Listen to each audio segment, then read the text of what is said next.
tey la kañ sax yow bismillah macha allah mbokki amateurs yi nuyu naa leen bu baax a baax a baax ah ci leen bëggee jox leen seen wàccuwaay seen yéeguwaay seen tooguwaay def live bu lamb diaspora ñëwaat naa beneen yoon beneen bés beneen fan ci kàttanu borom bi la ñuy waxee ci mën-mënam ak ci sañ-sañam tey vendredi 4 juillet 2025 namoon naa leen trop j'espère que vous allez bien Lamine Ndaw te moom dama am invité de marque macha allah ñu war a waxtaanee tey sport la ñuy waxtaanee sport bon y a des nouvelles y a des nouvelles c'est quoi les nouvelles di lu si yonent bi allahumma salli ala sayyidina Muhammad wa sallam nuyu waa kër Insa Ruhullahi ibnu Mariama mu sell Tafa Kandji maa ngi lay sëñ Mansour Anne Goku kan moo njëkk dugg Dame et Jacques maa ngi leen di nuyu bu baax j'espère que vous allez bien gars yëpp man mi ngi mel ni dama toog 2 ans live bu ma sax mais noonu la sinon ñoom docteur Deme def nañu la émission bu am solo fële ca Lutte TV émission bu am solo par rapport ak antidopage u Siteu bi tu vois ce que je veux dire Mamsi Diallo maa ngi lay bëggee Abdou Sarr naka moom Abdou Sarr bu Aline Sey gars yi leen daal laa jàng ci seen émission bi démb quoi gars yi nañ dem jàngaat test taxi yi quoi waaw Alanda tap send waaw maa ngoog top send transfert d'argent bu baax transfert d'argent bu baax bi n'est-ce pas yéen ñëpp mii ngeen ko xam ngeen ko maa ngi fi ñëw léegi nii voilà comme d'habitude MN The Grid moom léegi sax laay tuddee live mu jeex voilà mu jeex mu gis leneen dina am ba muy gis leneen après oui c'est vrai on a fauté coach en même temps yónnee ma message ci suuf ma jël la aussi bindal n'importe quoi rek coach team nama naa la de coach team yow temps yi foog nga may ma live alors mon invité il va être là bientôt je voulais prendre à la demande générale bëggoon naa jël Jip Hulk mais temps yi dafa xaw a nekk ci ay bagages mu ne ma may ko rek moo tax mu dem jëli beneen coach biir ngeen ko devant les écrans donc noonu lay demee alors les nouvelles que j'ai nouvelle yi ma am mooy Reug Reug il est convoqué lundi par le CNG parce que CNG gis na vidéo bu mu def ok CNG gis na vidéo bi mu def donc quand je ne léegi li ma jaaxal mooy est-ce qu'il pourra venir ou pas loolu xaw na ma jaaxal tuuti mais bon mi ngi def promotion combat moom ci côté alors un instant voilà ok coach xoolal ndax ce kii bi c'est non du coach Bakary beneen coach la xoolal ok c'est bon there you go here we are tey le July 4 tey moom kaana yëpp dañuy def seen Independence Day mais coach naka mu nice Mr. Dev first time ma am ko ci live mais je vous promets que à chaque fois qu'il y a un grand événement dama koy remercier balaa muy nuyoo dama koy remercier ci benn affaire xamee ngeen ko ci l'œil du tigre xamee ngeen ko ci plateau Sen TV matinal macha allah xamee ngeen ko ci Alburax coach Moussa Diop pour ñu yàgg topp làmb moom ak Yékini nii lañ defoon moom moo doon entraîné Yékini macha allah nekkoon booru Castor Diopal et tout ça et puis am xam-xam ba pare boole ci maanaam monte quoi lan lañ koy waxatee sax xam nga wàccee sa bopp. nice te franchement à chaque fois qu'on l'invite ci émission yi gis ngeen ni muy relever niveau débat bi donc noonu lay demee quoi coach yaa ngi may dégg yaa ngi tourné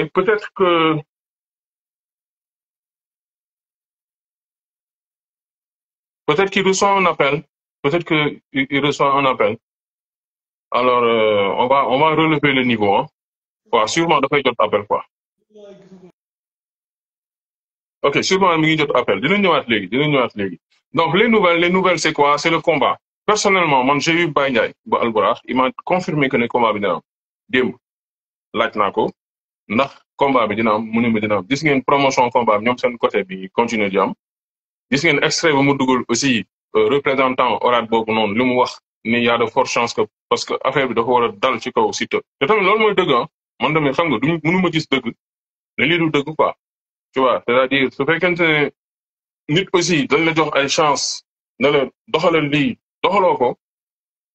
on peut pas xam nga il faut pas maanaam ñu nekk di protéger lamb duñ wax dëgg quoi man doxewuma noonu quoi man su ma gisee benn affaire boo nga xamante ni jaaduwul franchement on s'est complètement bourré quoi man du ma wax sax ay ñoom Siteu du ma wax ñoom Max Margan damay wax ñun waa làmb parce que ñun ñoo dikkoo lool ñun waa làmb ñoo tàmm maanaam su benn affaire amee ñu koy bayal xam nga di bàyyi muy sedd naan noo garaawul non nañ ko waxtaanee ci suuf mbër bu ñu suspendre promoteurs yi tamit ñu am seen part de responsabilité di jaar ci suuf di négocier te organisme yooyu ñooñu xamuñu loolu moonte dëgg xamuñu loolu quoi léegi ñun war nañ ci mën a jàng mais man en fait li may wax aussi mooy lépp loo gis dans la vie même su fekkente ne yaa tooñ sax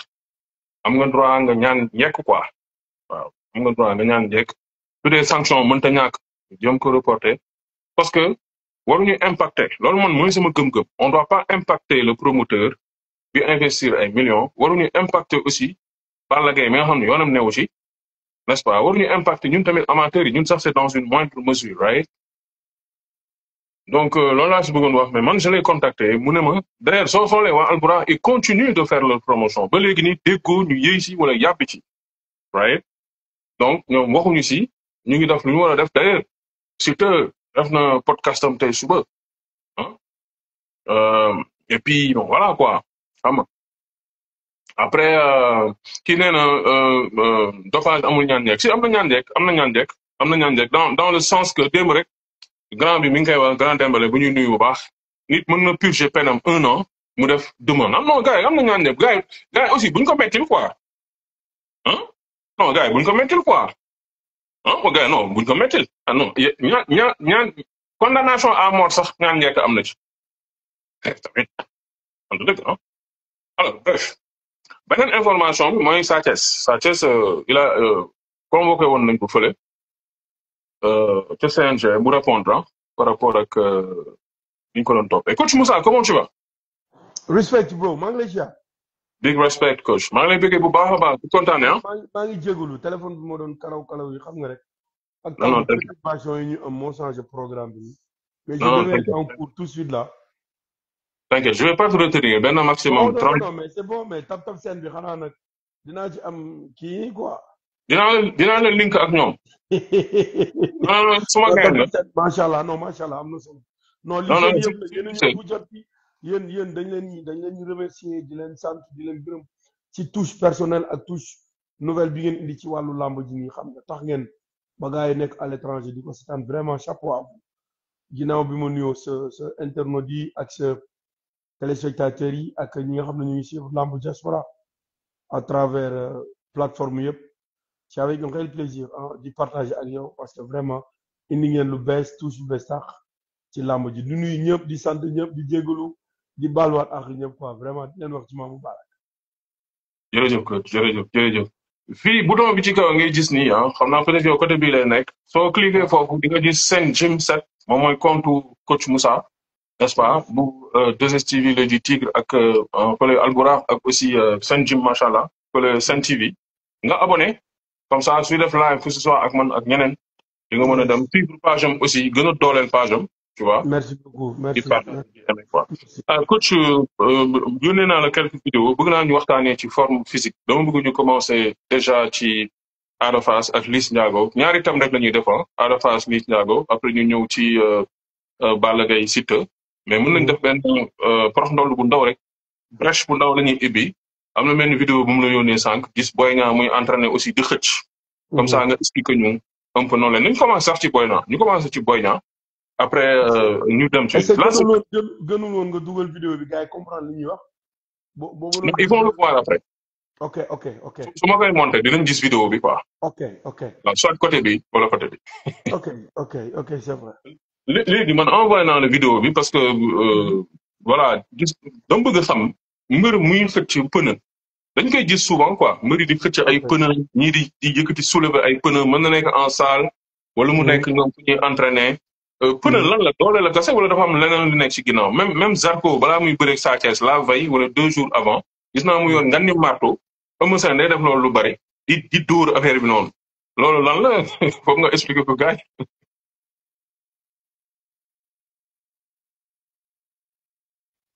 waaw xam nga marteau boo ko gisee loolu bokk na ci liggéey yi nga xam ne mooy li ñuy wax une pierre 2 coups une pierre plusieurs coups autant pour moi léegi boo xoolee gars yi des fois dañuy jël marteau di dóor ci pneu bi muy dellusiwaat ci ñoom te force bi ngay dóor ci pneu bi caoutchouc la liñ ci dóor moom la lay delloo sa yaram en fait c'est le rendez-vous du donner et du recevoir force athlétique la te bu fekkee da ngay développer ay filière aérobique ak ay filière anaérobique tout ce qui est filière anaérobique c'est la musculation renforcement musculaire la ba pare da lay yokk doole léegi doole boobu boo ko dóoree dafa mel ni li ñuy wax comme la prière ñaan wala balteng si nga dóor ko ci nga taxaw ci yow lay del si waat donc pneu bi loo ko jox rek loolu la lay delloo dafa am flexibilité ça te donne de la flexibilité benn ñaareel bi dafa am force boo xamante ne mooy aérobique bi condition physique bi c'est l'endurance c'est le fait de faire longtemps sans se fatiguer ok maanaam da lay joxaale condition physique quoi. condition physique ba pare da nga am condition physique da nga am force athlétique ñaar yooyu la boole bu dee dóor bi la bu dee da nga ciy dóor mais bu dee xëcc bi la booy ñaar li muy daf ci takk benn buum baatal rab di ko xëcc muy ñëw ci moom mais li ëpp solo mooy position bi ngay xool position bi mu taxawee garde position fausse garde la taxawee pied droit la jiital c'est normalement su ma juumul daf mel ni pied droit bi la jiital ok après dinañ si ñëw dégguma la dégguma la sa micro dafa tëj. excuse-moi maa coupé woon sama micro ma ne pied droit la rek après pied gauche bu nekkee ci ginnaaw quoi. pied gauche nekk ci ginnaaw xam nga loolu fausse garde bi la teg noonu di xëcc déjà il est sur la bonne posture soo xoolee combat double moteur ak ñang baala la woon non wala bi muy dem ci ginnaaw ubbil sa micro. bi ñu demee bëre ba bàyyi damay doogee yow moom. bi mu demee ba sonn bi muy arrière dafa taxawee les deux jambes sur la même ligne alignées amul équilibre déséquilibre corporel la am su doon dafa jiital gauche bi ci ginnaaw droite bi ci kanam bu arrière day am taxaw bi day baax mais pas aligné looloo tax bi ñu ko bëmaxee sañaxal ko mu detteelu day daanu léegi tirage liggéey bi bokk na ci di nga am doole boo xamante ne sa loxo day chargé day am prise am tirage nekkul lu ñuy pousse lu muy xëcc la et quand tu tires vers toi loolu avant-bras la ak biceps et quand tu pousses vers l'autre c'est les triceps ak avant-bras loolu tax njariñu tirage bi am solo. kon maanaam li ngay def noonu am na ci muscle bu nekk bu muy impacté quoi. day impacté muscle biceps bi fémoral biceps bi nii biceps bi nga xam ne ci loxo bi la nekk fémoral biceps bi ak scapula épaule bi ak coiffe des rotateurs yi loolu mooy tax jàppante bu yàgg ak téye bu yàgg ak yii nga mën ko am. bu dee da nga koy pousse nag di pousse chariot bi def ci pneu yi wala ngay pousse pneu bi muy glisser di dem c'est pour travailler les triceps grande dorsale bi ba pare nga mën a jàppante. loolu mooy importance mais booy ñaa boo xoolee position bi mu jël position gi xeex la position de garde la day tirer gauche droite di xëcc mais toujours tànk yi dafa fixe déplacé wul. loolu day c'est garde bi bu yàgg quoi loolu liggéey la boo xam ne am na endurance am na résistance. gis naa Zarko aussi mu am lenn lu mu takk ci ndigg bi di dox ak moom mel ni traîneau bu muy xëcc noonu. loolu lan lay travail arrière cuisse yi waaw benn pneu la woon muy arrière. je pense genre pneu bu ndaw wala affaire yi. waaw loolu arrière cuisse yi gën a liggéeyale pour am équilibre tamit aussi arrière cuisse bi la doon gën a jox da doon defaraale arrière cuisse yi yooyu sa arrière cuisse lay liggéey nga xam ne arrière cuisse dina gën a am doole de telle sorte que bu dee dañ la bëmax sax doo mën a detteelu dem ginnaaw parce que xam nga làmb en avant la en arrière comme la boxe ci kanam ci ginnaaw esquive feinte xam nga booy esquive c'est comme ça la rotation du torsion. moytu yooyu waaw. waaw mooy esquive bi wàcc suuf te booy esquive il faut nga may flexion quadriceps yu dëgër ak tànk yu baax nga mën a esquive feinte nga def nii donc yooyu parce que buñ dawee jël la booy bi muy daw di jël ama neex. waaw daf koo jël mooy li ñu doon expliqué keroog jëlu ko ci kaw ci suuf la ko jël moo tax ama neex surxal ko non waaw non dafa boo def amee benn rallonge pas recul rek mu surux. dafa def benn pas suruxal ko parce que rallonge bi waru ko yóbbu ci suuf njool lu mu gën a wàcc day gën a suufe dafa waroon siggi daw ci kaw takk ko téye ko ci kaw foofu may gënee ci moom. ok léegi dafa am beneen mouvement bu ma gis mbër yi di ko def maanaam di yéeg dune après fop sa beneen moromu mbër di yéeg ak moom déjà yéeg dune rek coono la mais des fois dañuy fop man dégg naa toog naa ak Père Moussa Gueye mu ne ma loolu wóorul ndax c'est dangereux pour le lutteur nan nga c'est dangereux jàngatee mouvement boobu noonu. waaw loolu xam nga di nga porter benn 100 kilos wala benn 200 kilos boo xam ne nekkul sa poids te sujet la boo xam ne c'est mobile c'est vivant nit ki day bouger mënul fixer ba fixer boppam quant à si c'est un poids soo ko porté woo porter benn barre haltère wala nga porter benn sac bulgare bac bulgare di nga ci mën def ay fente ak ay saut mais loolu c'est dangereux déjà pour colonne vertébrale bi benn ñaareel bi c'est dangereux aussi pour lombaire yi parce que lombaire poids mooy ci ginnaaw bi nii quoi. lombaire moo nekk ci coccyx bi dem fixé ci suuf entre ceinture abdominale bi dos bi ak mooy ndigg bi donc poids bi su amee surcharge boobu boo ko fay teg à tout moment mën na la indi déséquilibre te bu fekkee dafa craqué bu craqué maanaam foq il faut que ñu delloowaat ko place am te lombaire nekk na partie boo xam ne pour nga delloo ko à sa place c'est tellement compliqué am na ñuy sax def ay injection da ngay dem ci ostéopathe wala ostéopathe. ok nga dem seeti ostéopathe wala ostéopathe kinésithérapeute yi dinañ ko def mais yooyu ba léegi bokkul.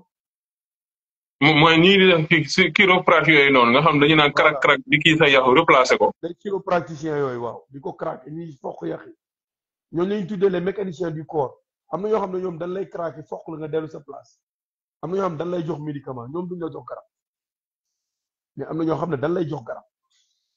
loolu mooy importance. kon mouvement boo nga xamante ni mouvement bu dangereux parce que ki nga yenn moom su defee yenn kii rek moom mën na la gaañ quoi. day répercuté wu ci yow miy dox waaw su defee yenn kii rek mën na répercuté wu ci yow. très bien alors c'est dangereux c'est dangereux de le faire looloo tax mu am danger parce que nit ki bu bouger wala mu yëngatu rek day aw ci yow waaw. ok loolu pour mbër yi ñuy seetaan ñu moytu ko parce que souvent mbër yi di ko def mais ça peut être très dangereux effectivement. sa gars yi maa ngi leen di bégg de ñu ngi may defal fii ay kii quoi di ma jox ay tur yoo xam ne non je suis pas fort à ce point. ah mais naanaan nga ba c'est pas pour rien télé di leen invité macha allah. man maay taalibe coach yi de. mais coach am na benn vidéo Liss Ndiago bi mu la yónnee tamit. bon man je suis pas un expert man liveur la animateur et tout. mais gis naa mu def deadlift bi quoi yëkkati poids boo nga xam non seulement dafa diis mais vraiment man bi ma ko xoolee en tant que quelqu'un d'initié bu xamul trop ci affaire entraînement dama tiggee quoi déjà par poids bi nu mu mel nu mu toll. ak mu mel ni en fait da doon def effort boo nga xamante ne attanul affaire bi gisuma coach ci ginnaawam mu mel ni takkul ceinture lan nga mën a wax ci loolu noonu est-ce que c'est un mouvement dangereux ou pas. non c'est très dangereux parce que deadlift déjà boo ko def poids bi il faut nga attan te coach bi dafa xam naa moo doon filmer wala il était à côté je ne pense pas que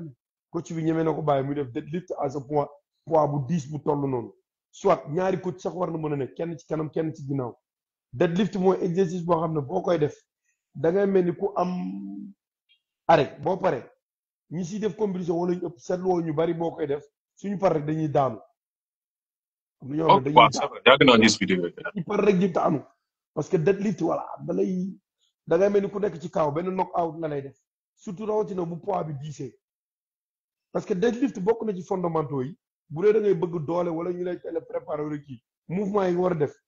développer couché la squat la deadlift la boo xoolee loolu moo nekk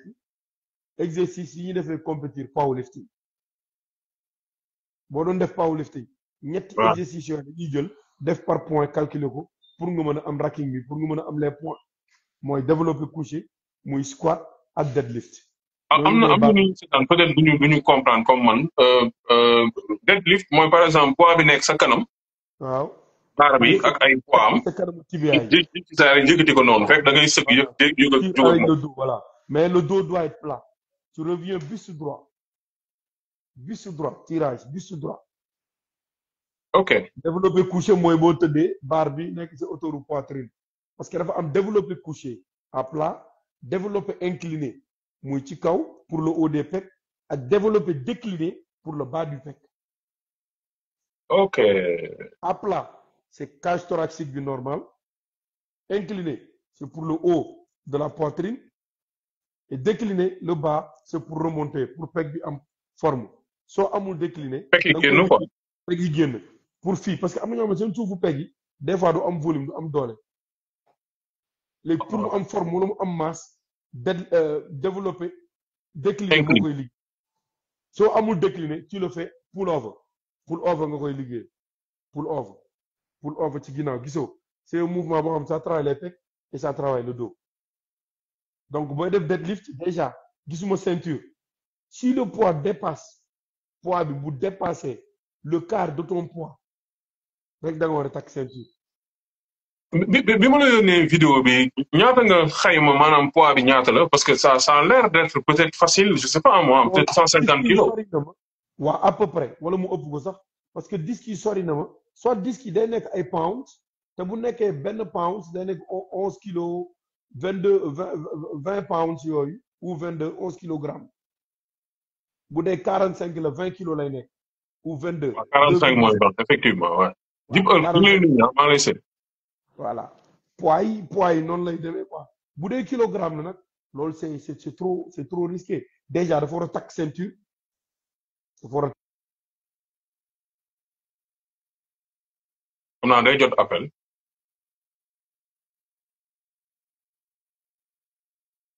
le temps mu ñëwaat. waaw je suis là. ok léegi ñu ngi nekkoon ci poids bi nga ne par exemple nit ki maanaam waroo yëkkati poids boo nga xam dafa excédé yow sa poids am na ni nga ko expliqué quoi. par rapport ak soo nekkee 100 kilos. waaw nit soo matee 100 kilos ok. 100 kilos boo xësee ba romb 25 kilos 30 jëm kaw rek da nga war a takk ceinture pour désagrément yi. ok. waroo jël risque. non xaaral coach parce que man ñun xamuñu quoi man dama yaakaaroon ni pour poids yu 10 yi nga war a takk ceinture mais poids bi soo xasee ba dépassé 30 kilos rek. automatiquement boo xasee dañ ne la sa poids boo ko diviser par 4 yow sa poids. soo ko diviser par 4. waaw. léegi un quart bi. mën nga bañ takk ceinture mais boo ko rombee rek dugg ci deux quart bi deux demi bi. waaw demi bi soo duggee ci. ay gars yi bàyyi leen ci niveau. ah. dama am kuy insister. waaw gars yi. si man gars yi maa ngi ciy waxtaan ak Tafa rek Kandji yow nit su la raccroché mais n'insiste pas quoi mais dafa am ñoo xam dañuy nekk naan la da nga ma war a jël par force c'est incroyable. xam naa mi ngi koy jël. dañ lay insister quoi pour nga jël leen.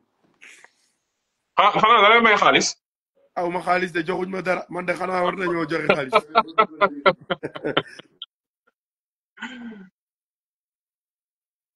da nga nekk 100 nga yëkkati 25 grawul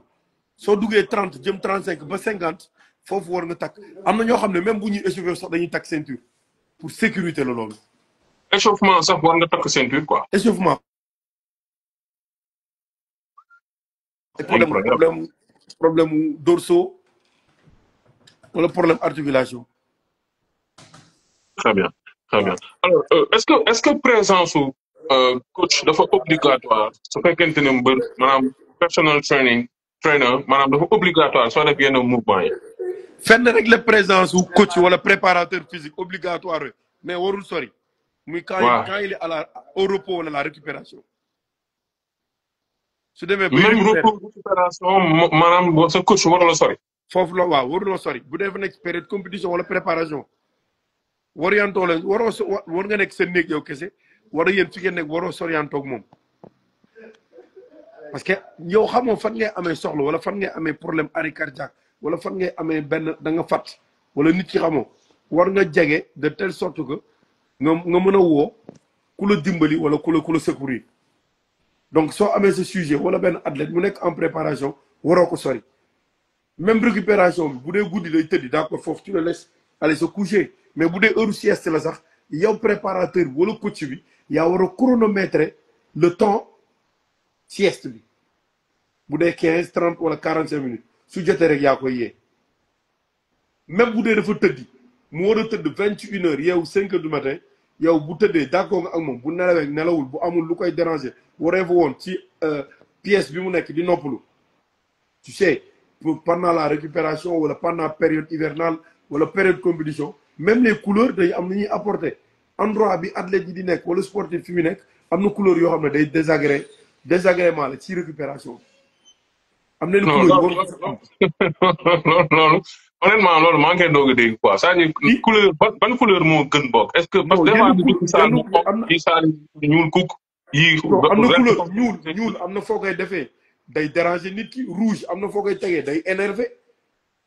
xam nga des fois ils te demandent des couleurs soft bleu wala beige wala vert wala blanc même drap bi ngay tëdd même bu dul coton la tombeeg benn période bi daf lay da lay affecté drap bi ngay tëdd mën na nekk drap boo xam ne day ñàq wala day tàng sa yaram sa port bi ubbeeku mën na yàq récupération athlète bi moo tax boo demee pourquoi gars yi bëgg dem ay hôtel lu tax hôtel dañ lay tegal lu nooy dara bu nooy ay couette yu neex c'est pas pour rien ba pare taale la clim bi muy suus clim bi du seet day suus yaa ngi ree de mais tey en fait su ma lay dégg l'athlète doit être dans des conditions optimales de récupération quoi bien sûr surtout athlètes yi nekk ci MMA au niveau dem saay foo demee ba gagner 50 20 millions waratoo nekk cuune à plus forte raison nga tendre à gagner des milliards imagine toi Reug Reug bu nganu nangu woon Reug Reug su nganu nangu woon pour seen combat il va toucher 3 milliards te combat bii di ñëw bu fa jógee il va toucher plus que ça après yàlla mën na ko dimbali macha allah yàlla bu mu ko catu au Sénégal am na voilà mën nañ ci am chance il faut que ñu wax booy ñu gëmloo leen ko même bu mënul nekk les conditions ne sont pas réunies ici au Sénégal d'accord c'est compliqué pour nga am yenn yi mais athlète li tax ñu leen yóbbu ci hôtel yu baax wala fu mel ni boo demee nu mu tudd Clairefontaine ñu nekk ci verdure bi hôtel bi nekk biir Clairefontaine France di fa préparé wu lu tax ñuy ut ay endroit yu am verdure yu am ndox c'est pour la récupération coach laaj ma lan lay ree waay looy ree xam nga lamb instant bi nii que ce soit Siteu wala Balla Gaye ku ci dem hôtel instant bi nii dañuy naan non day dem pour caaxaan quoi non du caaxaan de est-ce que mbëru lamb parce que mbëru lamb xel xalaatul en fait c'est bizarre quoi yaa ngi koy wax nii xam naa ne mooy yoon mais admettons nga dem Radisson wala genre hôtel yooyu noonu on va dire que non kii mu ngi nii combat am une semaine moo si des mu dem ci ay hôtel di tëdd di noppalu fekk ni loolu c'est pour ton bien. mais ku ko tàmbul première nelawam buy dem di biddanti parce que couette yi muy tëdd bu tëddee ci couette bi ak des fois couette ay plume lañ ci def wala ay coton yoo xam ne doo comprendre wala leen bu nooy boo xamante ne su amee contact ak seeram day neex ba nelaw bi ngeen nelaw day waaye mais sommeil non nelaw bu profond ngay am c'est normal yooyu da ci am acte mais nit sol na fi dàll bu xat amul jàmm dàll bu xat day énervé nit day tàngal xol. ouais c'est vrai. parce que li nekk ci neurones yi lépp lu nekk ci bopp partie nekk ci bopp yëpp ba ci xol ak lépp mu ngi ci tànk ci pouce bi ci diggu tànk bi ci tëstan bi ci côté bi ci wet yi tànk côté boo maasee am na fu muy répondre ci beneen organe. mais dégg naa Australie. ñoom dañoo am benn aada boo nga xamante ni dañuy dox tànku neen seen biir ville yi quoi c'est-à-dire mën nga dugg benn magasin def tànku neen parce que nee nañ contact sa tànk contact bu muy am ak suuf si. maanaam mooy am na lu muy def si sa yaram quoi. tu vois surtout boo demee ci asiatique yi dañ lay tegal ay pierres précieuses wala tegal ay sable yu fin yoo xamante ne yu fin ba pare am nekk comme muu dañ siy dugal sa tànk. muy am répondant bu muy am ak le cerveau beneen bi dañ lay doxloo foo xam ne day am naaj xam nga yaramu nit ñu bari boo leen ko wax ñu ne nga dox mais nit dafa war a dox ci naaj parce que ton corps a besoin du soleil pour faire vivre certains trucs yenn éléments yi nekk ci yaramu nit naaj moo koy dundal. li tax mag ñi naan boo tëjee sa néeg boo jéggi ubbi leen néegi na aéré tuuti am na lu tax. c'est vrai. c'est normal naaj bi ni muy participer sa yaram soleil bi ni muy participer sa yaram noonu. air bi garab yi ndox bi bon boo xoolee en général sportif dafa soxla cadre boo xamante ne c'est paisible après l'effort c'est le confort. Okay. pour que mu mën a am résultat. léegi coach ñu ñëw nag ci forme physique ñaari mbër yi wax nañu léegi ci entraînement Liss Liss ak Ada Fass gis nga seen shooting génn na mais bon ñu bëri lu ñu wax nee nañu que bon Ada Fass moo gën a caas moo gën a rafet dagg Liss moo gën a volume mais bon tout le monde est d'accord nañu léegi nii maanaam rafet forme du doole quoi. mënuñu xam kan moo doole mais actuellement nii soo gisee position ñaari mbër yi si seen shooting. lan nga ci mën a wax nga may ko suñu mbokk amateurs yi. bon liñ mën a jàpp suñu xalaat bopp la waxuñu pour gars yi yaakaar ne loolu mooy am wala lu am lu loo wax mu tombeeg am loolu ndimbal suñu borom la. mais gis nañ fi Zarko ak Sa Thiès. Zarko daggam moo gën a dessiné wu. mais Sa Thiès fond bi kii forme la am kii fond. fond wu Sa Thiès bi boo xoolee moo da nga naan daf ko ëpp doole sàcc na ko doole. parce que si bëre bi ni ñu bëree même bu dee Zarko keroog dafa am nekkul wala am lu mu indiwul da nga naan Sa Thiès ko ëpp doole loolu la combat bi di wane. loolu la combat bi wane. bind yi bokkul. te kii définition musculaire am moo gën a saillant moo gën a sec. te Ada Fass bi muy bëreeg li mu indil Lac de Guiers su ko indilee Liss mën na am dara. pourquoi parce que bi muy bëreeg Lac de Guiers li mu ko ëppee dafa bari. te ko sut ba pare gën ko large. tout à fait. te Liss naataangoom la moromam la mën nga ni fi mu toll nii li mu entraîné wala li mu indi ñoom ñaar léegi nag kan moo si am nu mu tudd condition physique wala deuxième souffle dina gën a gaaw a génn. cardio bi résistance endurance foofu lay amee solo. d'où l'importance boo yoree athlète wala sportif wala équipe da nga xool basketteurs yi ñoo gën a gaaw ci adapté wu ci loolu parce que basket à 5 la ñëppay attaqué ndoo ñëppay wàccandoo moo tax boo xoolee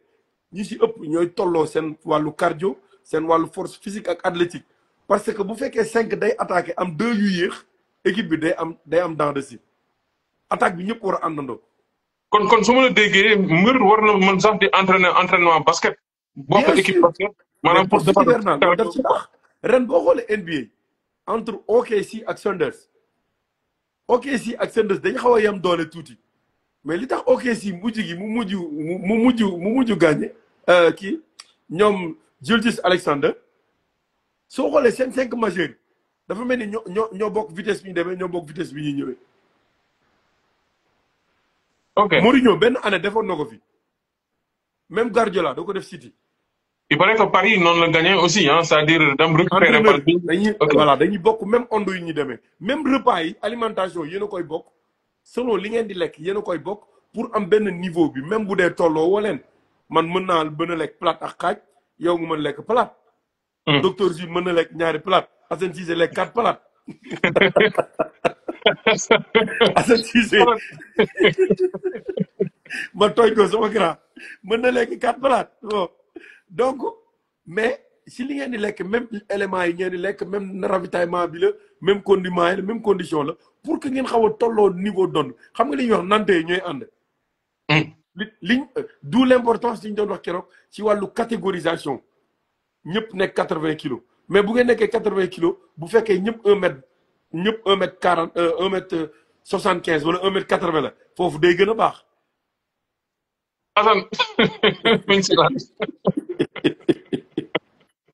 keroog ñu ngi si doon waxtaan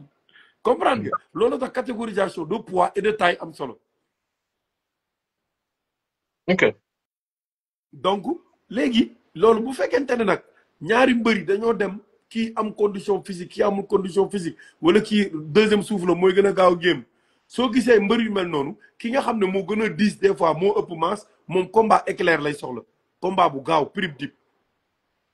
peut-être mën nga ne tey Liss combat bi bu gaawoon moom lay gën a arrangé. ndax masse bu mu jël. ndax masse bi mu yor parce que bu fekkee ne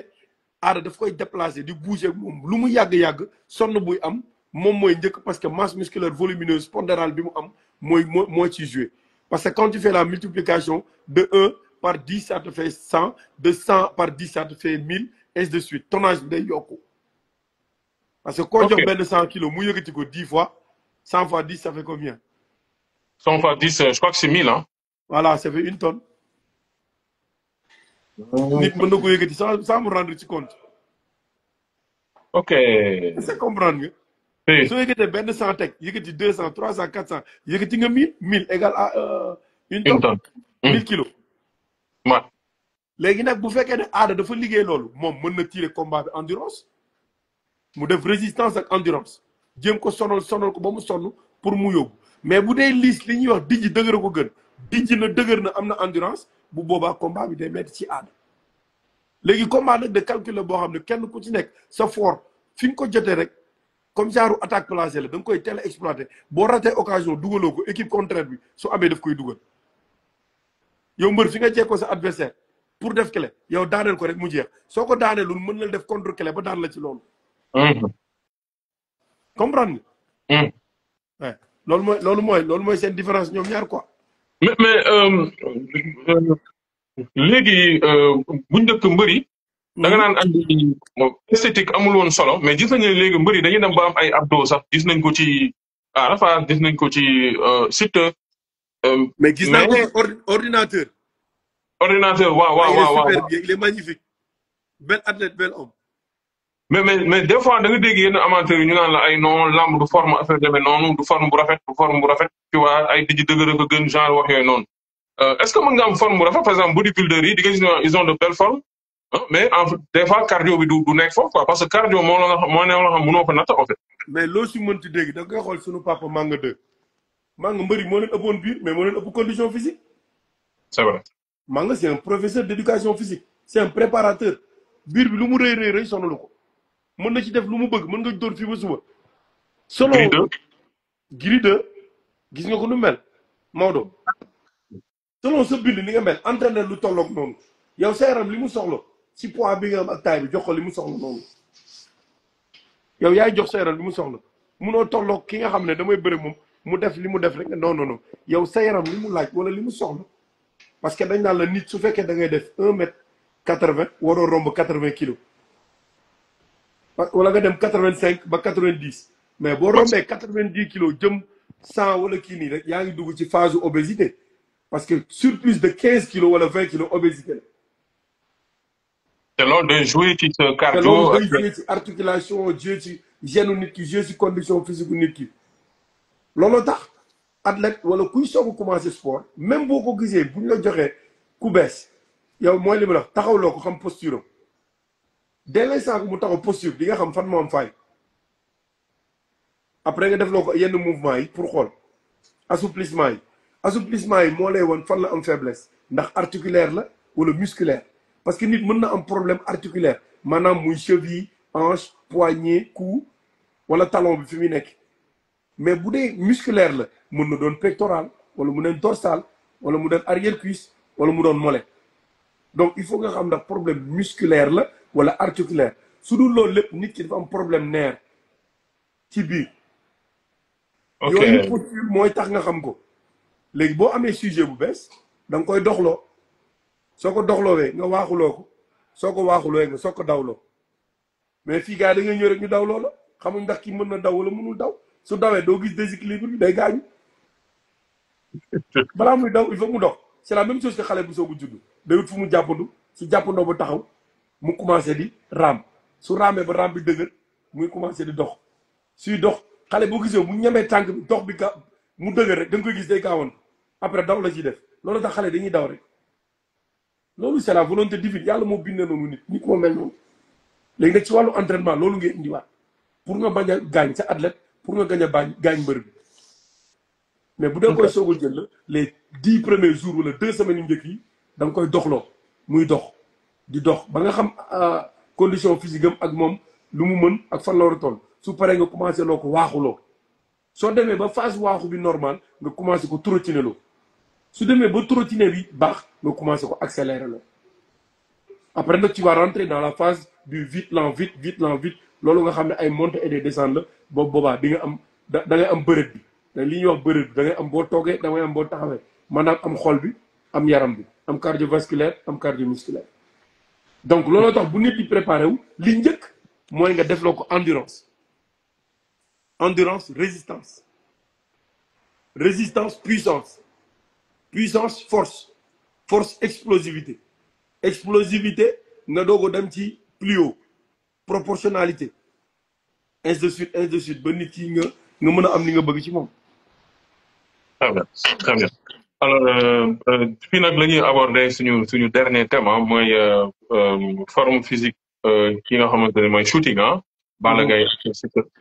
moom tamit génn na n'est-ce pas bon coow li bëri na combat bi dina am du am yàlla na am ah. waaye yàlla na am waay nañu dimbali mu am waay nañu yàlla na am yàlla na am dimbali mais def foofu CNG bi peut-être ñooñu gën a maîtriser mais il faut que côté boobu ñoom depuis le 24 novembre 2024 sanction bi dugg ñoom ñu xam ne am na luy ñëw Siteu testé nañ ko ORAD yóbbu na ko et je salue au passage professeur Mohamed Diop un grand professeur sportif médecin sportif. waaw moom moo antidopage ci Sénégal. moom moo ko yor. un athlète de haut niveau def ay Jeux olympiques. il fait partie parmi les meilleurs médecins sportifs du Sénégal en Afrique laay wax. il a formé pas mal de Maghrébiens et ñoo xamante ne actuellement ce sont les meilleurs médecins du sport ci loxo docteur Mohamed Diop la jaar. kon li nga ko jox du yëfu cuune. waa CNG bi ñu demee ba xam ne Siteu testé nañ ko nanguwul defuñu appel binduñu wuyuñu mais pourquoi ñu bàyyi Aziz tëgal ko combat duñ ko wax ne ko kii daa am problème. voilà logique. mais nga bàyyi ko combat bi des 20 jours sanction bu def 8 mois nga génnee sanction bi gars yi dépensé seen xaalis te lii saa lii baaxul pertement la immense perte la. il paraît que Mohamed Diop mooy président kii de natation du Sénégal. la fédération sénégalaise de natation. Ouais, paraît-il. Ouais.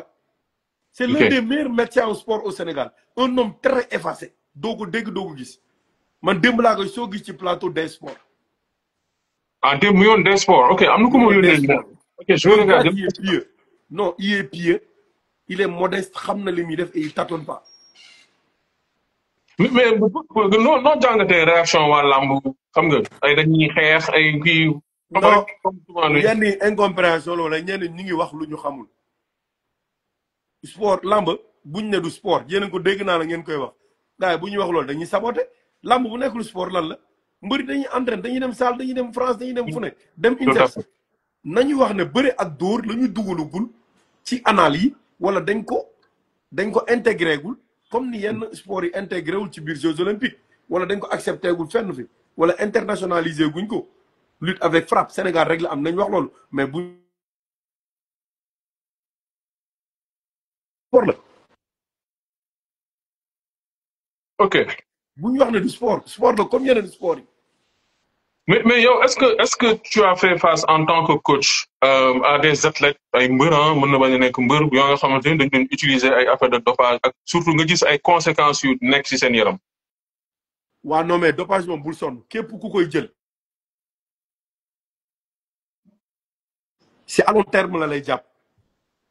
ah du maanaam du ci changé lay def effet quoi. du ci changé ay effet après la xam nga sumotoor yi moo tax ñi def sumo des fois seen kii nu mu tudd kii de vie. hein. mais espérance de vie voilà espérance de vie bi du romb yenn at yi parce que alimentation bi déjà dafa bari dafa gras ba pare li ñuy jël ci yenn produits yi am na produit prohibé yoo xam ne baaxul dañ ko tere. mais il paraît que antidopage mënul leen dara c'est-à-dire antidopage AMA agence internationale mondiale de l'antidopage amul droit dem foofu noonu. waaw di ko def ay test parce que ñoom bokkuñu ci quoi. parce que bokkuñu ratifié wuñu affilié wuñu si tu avais signé la ratification wala nga am affiliation bokk ci ñoom dañ leen di contrôler. mais loolu d'où l'importance ñu war a wax mbëri wala sportif bu mën a jël protéine. boo jógee ci protéine yaa ngi war dem ci créatine soo jógee ci créatine yaa ngi war dem ci acide aminé plus les compléments alimentaires yi ko undu pour mu dimbale mais bu weesoo ñett yi bu ëppee sax baaxul. pour la récupération des tissus adipeux pour renforcement musculaire pour yokk sa muscle pour dimbali ko ça c'est pour les protéines parce que boo entraîné ba muscle bi yokk wala mu xotteeku ci biir protéine bi moo koy réparer moo koy defaraat moo lay dimbali. La créatine, ça te donne de la force. Okay. Day réparer. La créatine, ça te donne de la force. mais ñëpp xam nañ ne nit yaramam day produire ay créatine ci yenn lekk ak yooyu. gars yi nee nañ soo mënee teg sa téléphone en mode ne pas déranger pour appel yi bañ a dugg. c'est vrai Modou Bey maa ngi lay nuyu bu baax. kan si. ma ne sa téléphone soo ko mënee def en mode ne pas déranger, comme ça les appels ne rentrent pas. On c'est dirait que vrai ne c'est am. vrai c'est vrai Ouais. looloo koy dagg donc beneen bi mooy protéine créatine acide aminé amino acide la ko italien di wax muy acide aminé c'est pour la récupération acide aminé da lay permettre nga am récupération bu gaaw ça augmente la récupération c'est comme certains produits chauffants wala pommade yooyu pour augmenter la surtension pour perdre de gras xam naa Assane Cissé boobu laa koy utal quoi boobu sama copain Fatima Diop mu ngi koy nuyu Fatimata Diop benn collègue am bu mu nekkaloon fële sànq rek bu ma koy laaj donc ñett Ok. yi sportif mën na ko jël mais pas en pleine saison post hivernal la koy jël avant muy commencer Poste hivernal mooy lan. maanaam avant saison bi di commencer période maanaam par hivernale exemple saison bi tëj. saison bu tëjee rek nga commencer def sa benn cure def sa cure protéine cure créatine ak cure acide aminé de 6 semaines yooyu 1 mois et demi dina ci xaj su fekkee ne dafa dem bay waaj a jeex nga def cure 3 mois muy 12 semaines parce que ginaar bu nar a am 45 jours soo ko bëggee rendi suba ci tamxarat bi doo bàyyi ba jour tamxarat jënd cuuj 45 jours si ginnaaw nga koy jënd yar ko jour tamxarat mu mat est-ce que comprendre nga fi may waxee bu baax. loolay dal mbëri bu ñu waree jàpp dañuy bàyyi ba combat bi passé ngay soo gis mbëri jàpp parce que période bi ñu waree entraîner ko dañu bàyyi ba combat bi jege ñuy dem di entraîner di forcer entraînement bi di quoi. forcer entraînement bi léegi sooy jàpp après lay doon après combat bi parce que avant non soo soxlaa forme fii ak 45 jours doo bàyyi ba jour bi jot wala mu des ay il faut que mu manqué donc koy def bien avant donc bu weesoo créatine protéine acide aminé warul nekk excès mais bu weesoo loolu lépp jàppal yi ma lay wax stéroïde testostérone jabolone nobolone yooyu yëpp ay dopage la baaxul stéroïde. testostérone. janobol ok. ay nobolone ay janobol c'est la famille des stéroïdes mais créatine protéine dara newu ci quoi. mais si benn moment non do benn plein saison koy jël début saison mën nga ko jël après mu tas sa yaram nga entraîner boole ko di naan ndox boole ko complément alimentaire parce que protéine bi ngay jël am na ci nen am na ci jën am na ci yàpp jën am na oméga 3 yàpp am na protéine nen am na protéine les féculents ah les sucres lents ak yeneen yi dama la andil beneen xam naa yaram bi moo tàng mu nekk. Non, depuis ça, comment il déglu, maa ngi am envie de dugg, maa ngi am envie de commenter tellement. Tu vois, non vraiment Coach Moussa macha allah bu ko gën catu. damay daggee fu mu commencé. Ok, juste pour expliquer le rapidement. Dañuy def benn tour rapide, ok. Domaine supplémentation, c'est tellement vaste, bro, si tu savais. Et pour produits yi ñuy wax ne c'est dopant ou pas dopant, il y en a tellement peu que c'est la plupart du temps c'est inaccessible sax boo nekkee Sénégal. Tu comprends? ok. Puis c'est damay def benn tour rapidement. Ok gis nga mur bii nii yëpp. waaw. yëpp ay pre-workout la amul dara lu si loo xamante ne c'est pas certifié boo demee si pays bu nekk day am lu ñuy wax NSF ak loo xamante ne dañuy bind fii NPN xaw ma ndax yaa ngi gis. numéro de produit naturel. Puis tous les ingrédients qui sont dedans, c'est des ingrédients avec des produits naturels. Bien sûr. sûr. Ingrédients, bu si nekk day def affaire am. Ma jox la exemple. Bien sûr. Premier bi ci kaw, citrulline, vasodilatation, day tax sa yaram gën a tàng sa sang di circuler bu gaaw. Deuxième bi, bêta-alanine, daf lay jox endurance et force musculaire. Troisième, taurine, comme ñëpp nu ñu foogee ne taurine stimulant la, du stimulant, relaxant la. Parce que dafay am caféine, trop de caféine, faut que tu atténues avec un peu de taurine. Ah, bro, ça, mën naa def tour fii pendant 4 heures de temps wan le produit bu nekk benn par benn et je te dirais que amul benn produit fii boo xamante ne c'est dopant nga jógee foofu acide aminé yu nga doon wax ñu ngi nii y en a effectivement je te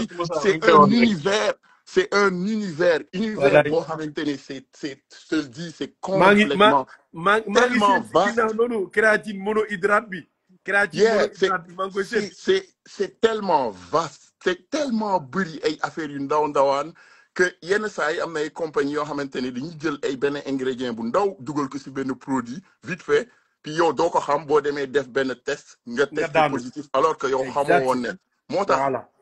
selon dëkk yi am na benn coche bu ñu siy def bu tudd informed choice mooy tax nga ne mu leer na ne parce que ñoom dañuy ut benn third party beneen troisième expertise buy ñëw di tester produit pour voir ndax am na produit dopant ou pas. Effectivement. Donc man à chaque fois des fois gars yi damay dégg ne supplément dopage c'est tellement non comprendre deux trucs tellement loin. Puis beneen partie bu mooy dugg mooy partie bu ma doon wax ne tu vois mbër bi juste bu nekkee ci saison hivernale lay soxla pour utiliser supplément non je suis pas d'accord parce que une créatine même su fekkee ne yaa ngi koy jël nekk ci plein saison sans pour autant que tu es hydraté ça va t'aider à augmenter sa ATP lu ñu woowee adénosine triphosphate loolu mooy source d'énergie primaire pour nit buy bouger donc boo koy jël pendant ngay entraîner que nga nekk ci saison comme pas saison di nga bénéficier sur le fait d'avoir plus de force. Non en fait éclaircir à Dev pour mu xam ne bu dee saison bi ubbeegul ngay ut doole wala ut yenn force yi ut yooyu yëpp avant saison bi ça tu peux le prendre def sa cure yoo xamante ne day am déjà tu as déjà mais pendant la saison di nga soxla ay compléments alimentaires di nga soxla créatine di nga soxla amino acide di nga soxla protéine pour réparer tout ça mais de manière boo xam ne dosage bi du ëpp quoi day normal li nga soxla li ñuy wax apport journalier bi da nga koy am apport journalier. waaw foofu naa la jox benn truc. xanaa xamoo ne sa créatine plus nga koy gën a jël plus le long terme plus muy gën a efficace. Effectivement parce que boo ko jëlee juste sa saison wu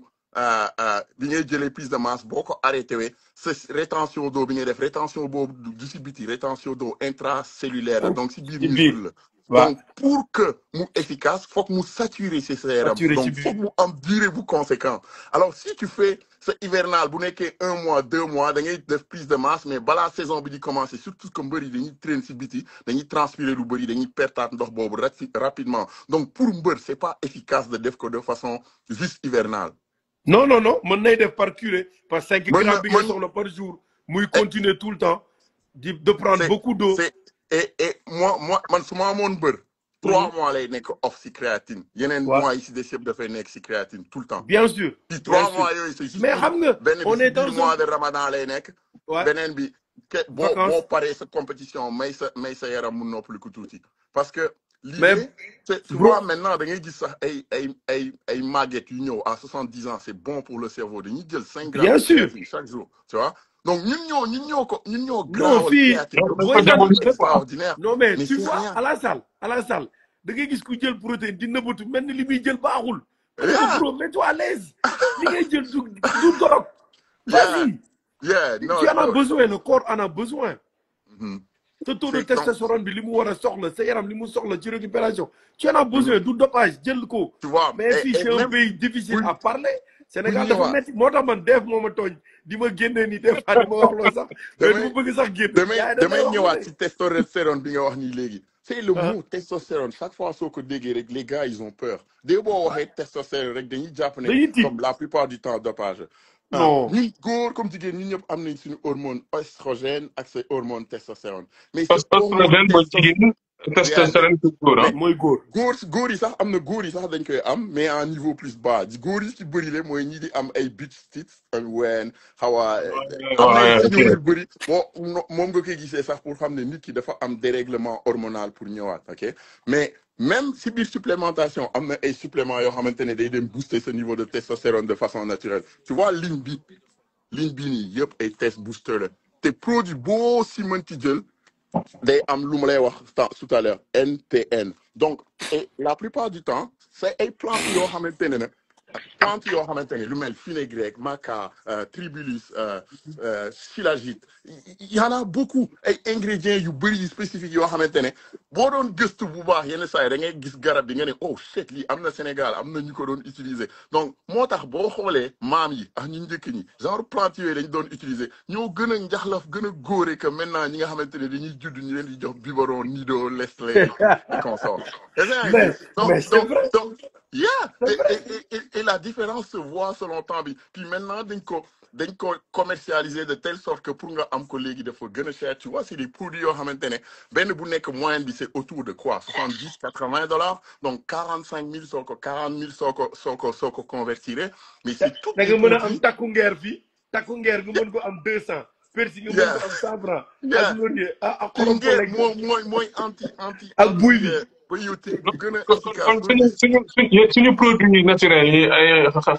xasum looroog ay kiiwu ngeer ak yu demee noonu da ngeen di ko conseil sportif yi quoi. sama mais gàlle am naa ngeer am naa bien loo sûr yëpp nga may limal nii. bien sûr gars yi dañ koy jël le champion c'est du monde super des Alpes efficace. en France champion du monde des Alpes en France saa yu xëyee day jël 3 cuillères à 4 cuillères de poudre de pain de singe buy pëndëx bi dafa ñëw Sénégal ut ci lu bari yóbbu ko parce que buy dégg est-ce que naa xam nga buy moo ëpp dara vitamine C que orange 17 fois 17 fois plus ci et orange et xoolal nebedaay ni mu mel xoolal ngeer nebedaay xam nga fu tur bi dul jóge. tey nebedaay amul dee nebedaay ndax day faj lu bëri. li muy faj moo bëri antibiotique bu puissant là en fait donc puissant bu dëgër kat anti-inflammatoire en même temps. léegi gars yi comme lii moom c'est le rêve quoi c'est-à-dire lu tubaab di wax une pierre deux coups man xalaatuma woon ne sax lii dina am mais lii laa leen di ñaan forme Siteu ak forme Balla Gaye ngeen may ko amateurs yi parce que instant yi nii seen xam-xam sax yéen dañ ko war a def pay-per-view gars yi di leen fay pour ngeen parce que man dégg naa ay affaires yoo xamante ni mosuma ko imaginer j'ai beaucoup appris te certainement gars yi ñuy suivre aussi ils apprennent beaucoup maa ngi lire commentaires yi vraiment affaire yi moom niveau la quoi niveau la coach Moussa. oui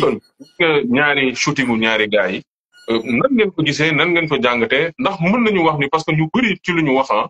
ni Siteu moo gën a rafet forme Balla Gaye dafa ñëwaat n'est-ce pas mais am na yenn déchets yu des comme ay plis ak yu demee noonu waaye nag pour nga xam kan moo ëpp doole dañu ne Balla Gaye moo ëpp yax Siteu moo gën a athlétique mais pour ñu natt doole bi xam naa yéen ñuy gën a aay ci côté boobu noonu quoi. non je laisse samay xam naa sànq ba léegi maa ngi wax bàyyi ko mu doxal rek sànq ba léegi maa ngi moom bi ngi soog a ñëw. bon déjà pour commencer te keroog yaa ngi ma doon wax de pour ñu wax si mais jot moo amul woon amay xat-xat mais. les man pour man. comme on va aller déjà sur l'aspect comme physiologique lu ngay gis ok lu ngay gis ak li ci biir c'est totalement différent nit mën na ñëw dagg fees massif sax doole du fa nekk.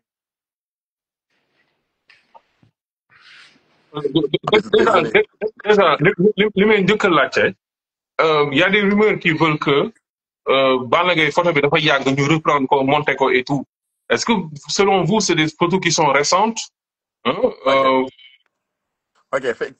bon je vais terminer dans le sens que comme ce que je voulais dire c'est que ñoom ñaar ku nekk am na sa physique boo xamante ne si sa look selon li ngay look ak seen potentiel physique boo xamante ne mooy doole tuy et cetera si photo kese ak si vidéo nii mënuñu xam loolu yëpp tu vois mais nga gis forme des fois ça peut être indicateur selon nit ki nu mu meloon comparé à son dernier combat ak évolution bu mu am ak lu muy look maintenant soo gisee soo comparé Balla dernier combat am ak maintenant tu vois qu'il a perdu un peu plus de gras même si c'est pas extraordinaire mais gis nga ne qu'il est plus découpé au niveau du haut c'est-à-dire il a plus de masse musculaire si sur les bras les épaules etc et moins de gras au niveau viscéral si biir bi donc ça porte allusion à que dire que au moins là poids bu wàññiku et graisse am si lay gën a moom yaramam donc je peux être certain que instant yi lay gën a moom yaramam que dernier combat bu mu bëre donc ça c'est juste physiologique et c'est normal si tu perds de la masse graisseuse puis que tu gagnes de la masse musculaire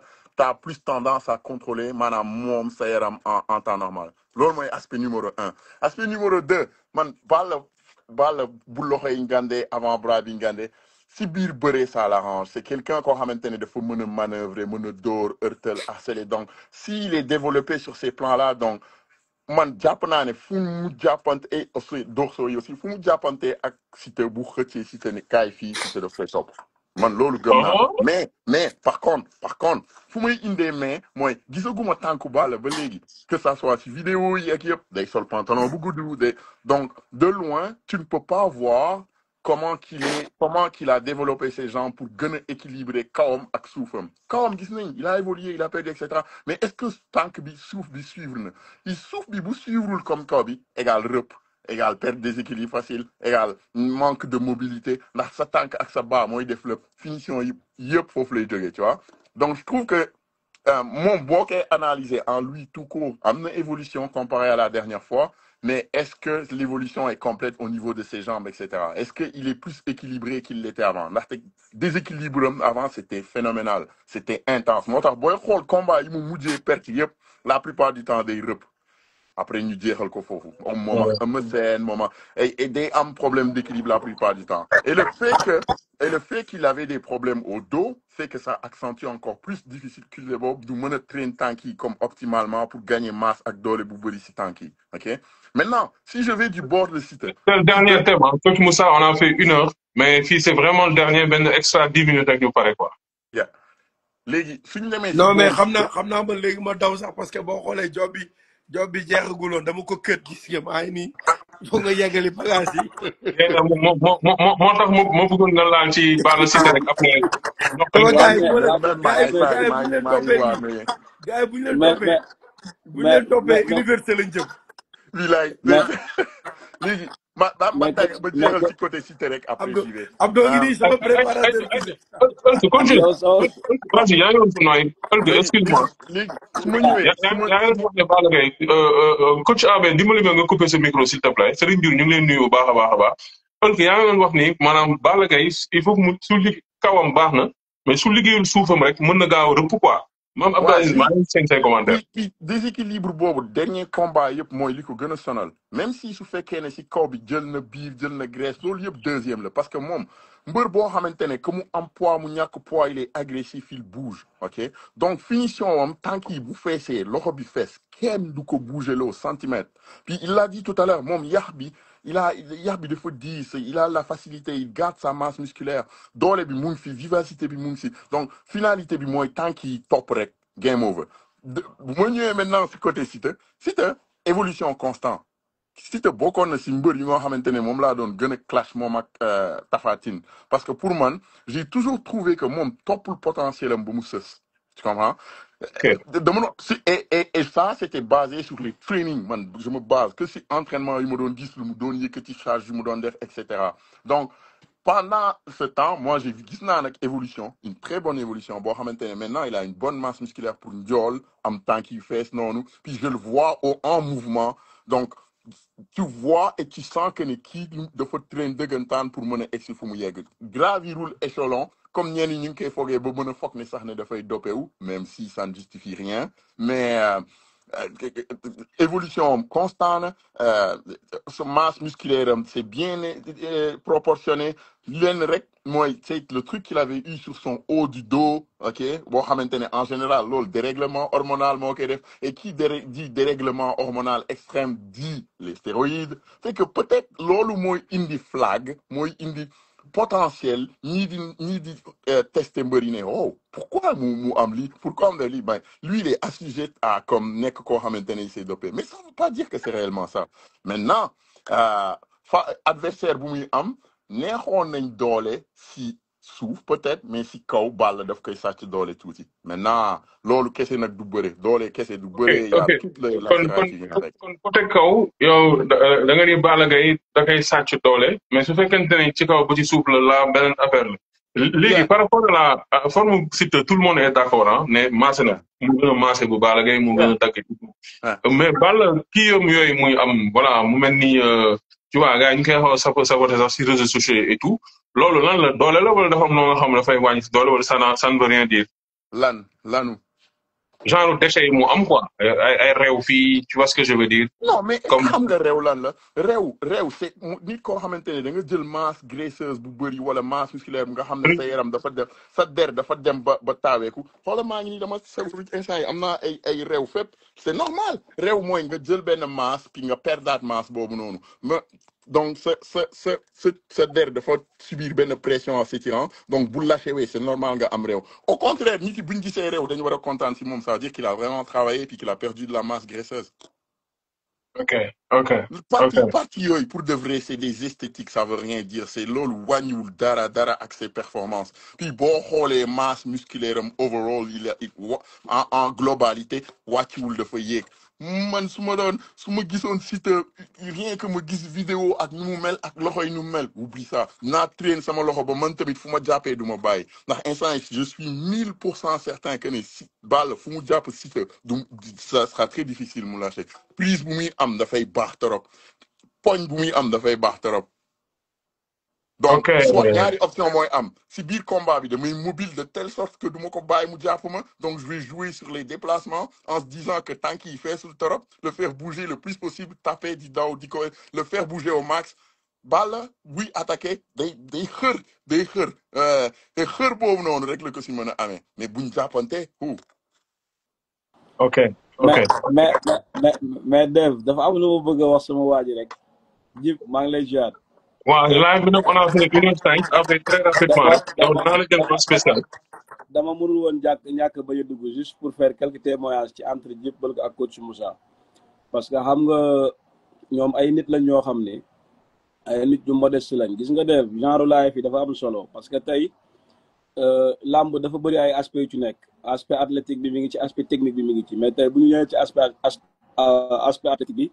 ñëw aussi dugg ci aspect nutrition bi aussi c'est très normal aussi ñuy dugal genre yu mel ni coach Jib Pël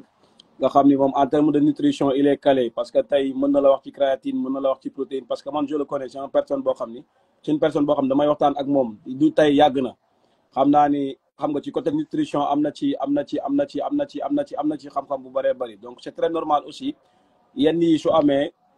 mu joxe ci intervention mais dafa wax tey sànq lu am solo ci biir diggante combat li mu wax ci Balla Gaye am lu mu wax ci Siteu am lu mu wax ci Siteu loo xam ni bon nous en tant que des personnes yoo xam ñi ngi nekk ci camp Siteu on sait très bien ce qu'il est en train de parler donc mooy wane ne tey nit la koo xam ni maîtrise très bien ce qu'il dit man j'ai beaucoup d'estime pour moment moom xam na loolu Moussa c'est mon frère Moussa yàgg nañu Moussa moom du tey Moussa ñoo bokk panel voilà maa ngi koy jéem a jëli c'est dommage bëggoon naa mu wax ci Balla Gaye Siteu mais une prochaine. voilà beneen bi aussi mooy moom à chaque fois même de privé dama naan ko mais coach des fois il faut venir xam nga parler avec xam nga gars yi waxtaan ak ñoom parce que nit la koo xam nit ku ma parce que gis nga Dev sport dafa yaatu ku ci nekk ak ses spécialités te sport man li ma gëm mooy partage la amul kenn ku xam le monopole du savoir amul kenn ku la mën a taxaw ne la man xam naa lépp échange le partage la Jib Pël que day jël ci coach AB jël ci Jib Pël que jël ci coach Moussa loolu la man loolu laa gëm en fait mais on n'est pas là pour différencier aay naa wala aay ma wala diw aay na wala aay loolu ça n'a pas de sens parce que ku ci nekk tey yaa ngi nekk ci sa job di ko job tranquillement te du tee aussi li nga xam ko mais sport partage la dañu war a bokk ndey voilà bokk bàyyi di échanger man j'aime bien man boo gisee souvent moom bu duggee ci live wala coach Moussa c'est pourquoi may bëgg a participer ci live yooyu di ci wax parce que je sais très bien que live la yoo xam ni man su ma waxee dinañ déglu moom bu waxee dinañ déglu keneen nag parce que xam-xam day génn les questions dafiy nekk et que ku ci nekk bu waxee di nga mën a compléter sa morom et que ça c'est quelque chose de très important en tout cas di ko jaajëfal bu baax moom suma waay la Jib Pël c'est une personne bu modeste di ko bëggee bu baax voilà ak coach Moussa nga laaj ba waaw non on était kii Siteu on va terminer par ça def na kiiwam alors loolu question bi pour ëllëg la mais pour yow en même temps on a entendu dire que dem na États-Unis ñun ñëpp xam nañu voyage bu métti quoi ndax combat bu mot 2 semaines te pour man 2 semaines moo ci des ak quelques jours tey la vendredi samedi dimanche 2 semaines 2 jours moo ci des nga war a dem ñëw qu'est-ce que je veux dire ndax loolu du la sonal physiquement ak li mu jot a liggéey ci formam Balla Gaye aussi depuis loolu bon déglu ko sûrement dina def podcast bu war a kii peut-être dem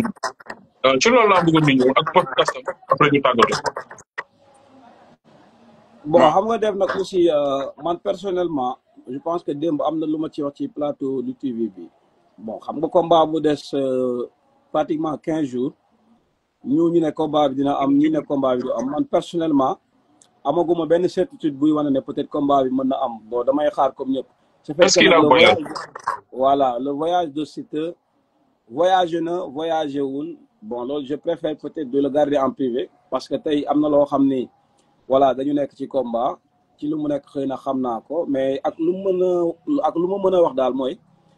xam naa ni combat bi ñëw na ba pare man actuellement li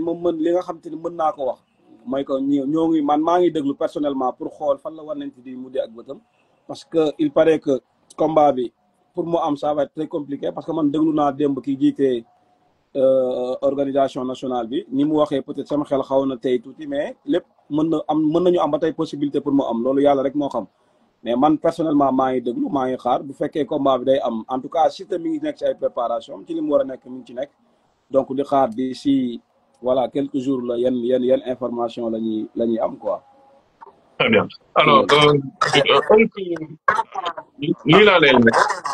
voyage à 2 semaines nga war a def open press qu'est-ce que je veux dire lan ngay def athlète bi ban la bon kon def nañu benn warul dem fenn yënguñu ko aussi itam lan mooy last question bi daal dafa am fu ko laajte léegi nii ñu c'est forme Arafat ak ki nga xamante ne mooy Lisla. Bon, waaw déjà damay njëkk a ñëw si parti wu Siteu le fait que mu voyagé. Ah mais s'il te plaît soo ñu coupé micro bi day écho quoi xamul lu tax. Man je comprends pas yow mu ñu mel ni ñu ne la da ngay dem course nga bëgg a dawi tànku neen ñu ne la daal la ngi nga ne maa bañ duma sol daal c'est aussi simple lan moo tere dem def test bi fin de l'histoire man j'arrive pas à comprendre et ku liñ naan ku fàtte naa sax dicton boobu qui se sent morveux se mouche te wala genre affaire yooyu soo yow ñu leen a demal truc ngay daw di dem bañ dem def ko ça veut dire que peut-être da nga am looy nëbb je comprends pas l'idée de ne pas aller le faire même su fekkee ne da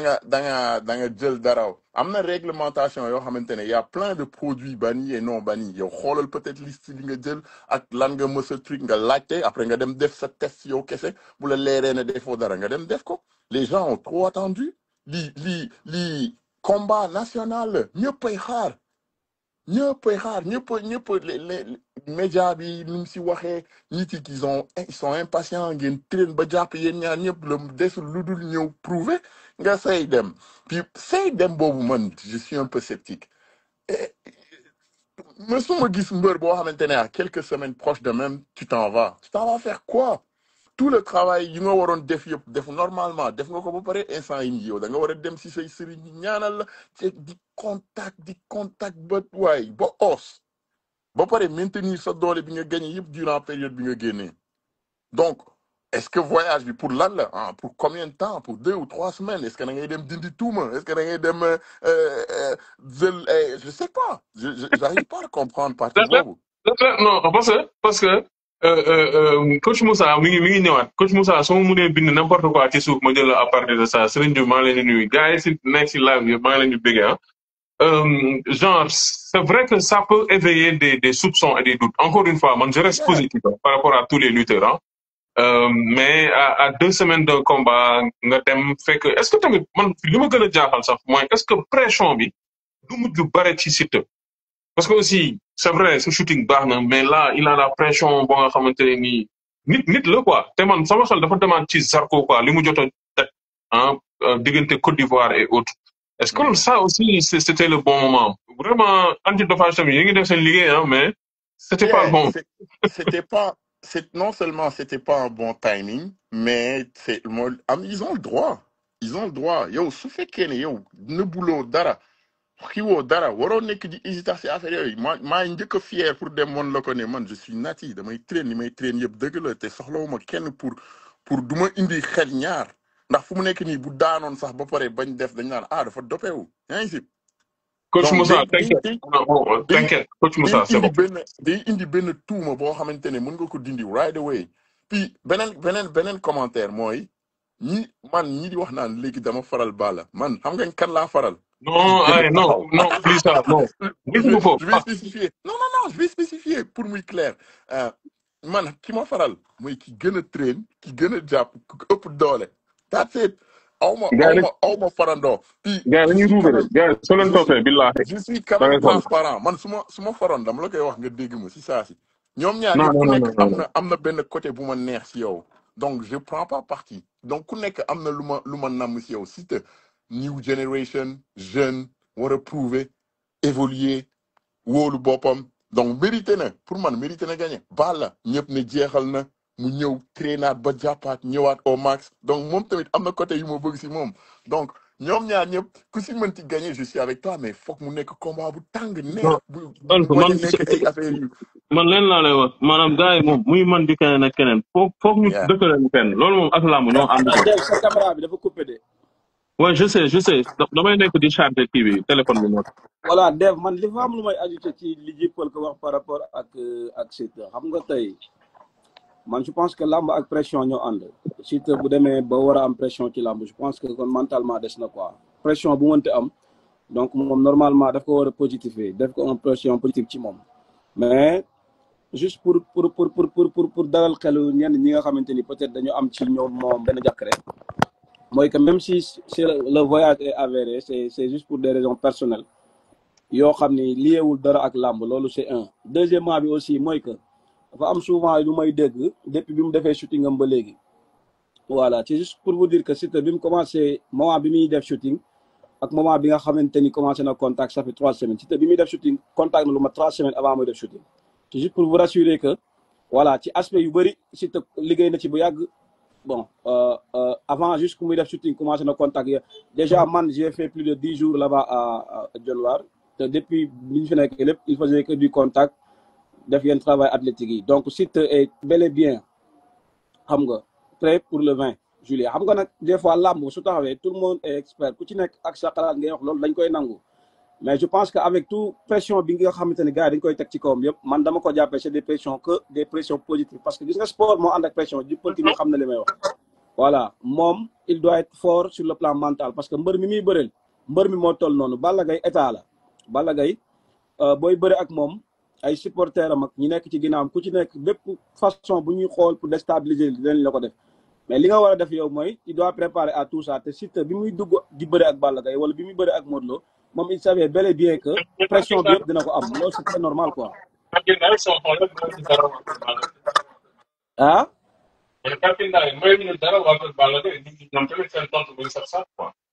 waaw non xam nga darkindaa yi seen personnalité bopp la waa Balla Gaye ay seen ay supporters yi aussi ni seen i xalaat ku ci nekk ni nga war a waxee rek ngay waxee mais man li ma lay expliquer nii man li may wax moo ma intéressé c'est-à-dire que li ma bëgg a comprendre mooy Siteu pression bi ngi gars yi naan pression la pression man pression positive laa ko jàppee ci moom et que moom pression positive la ko jàppee mooy que tey day bëre ak Balla Gaye Balla Gaye c'est son adversaire du 20 juillet li mu war a def mooy il doit venir remplir son contrat essayer de livrer un très bon combat bu différent ak combat yi passé gagner ce combat jàll ci leneen Balla Gaye c'est un adversaire comme tout autre adversaire juste que bis yi dañuy wute mais bokkuñu adversaires yi aussi bokkuñu chaque athlète da nga koy préparer selon moom ni muy ñëwee mais pour juste vous rassurer que ni mentalement il est stable il a bien préparé son combat et que doute yi nit ñi di am ci moom yëpp sànq di jëpp sur les qualités athlétiques yi Siteu war a liggéey daf ci wax yoo xam ni actuellement ñun ci loolu la ñu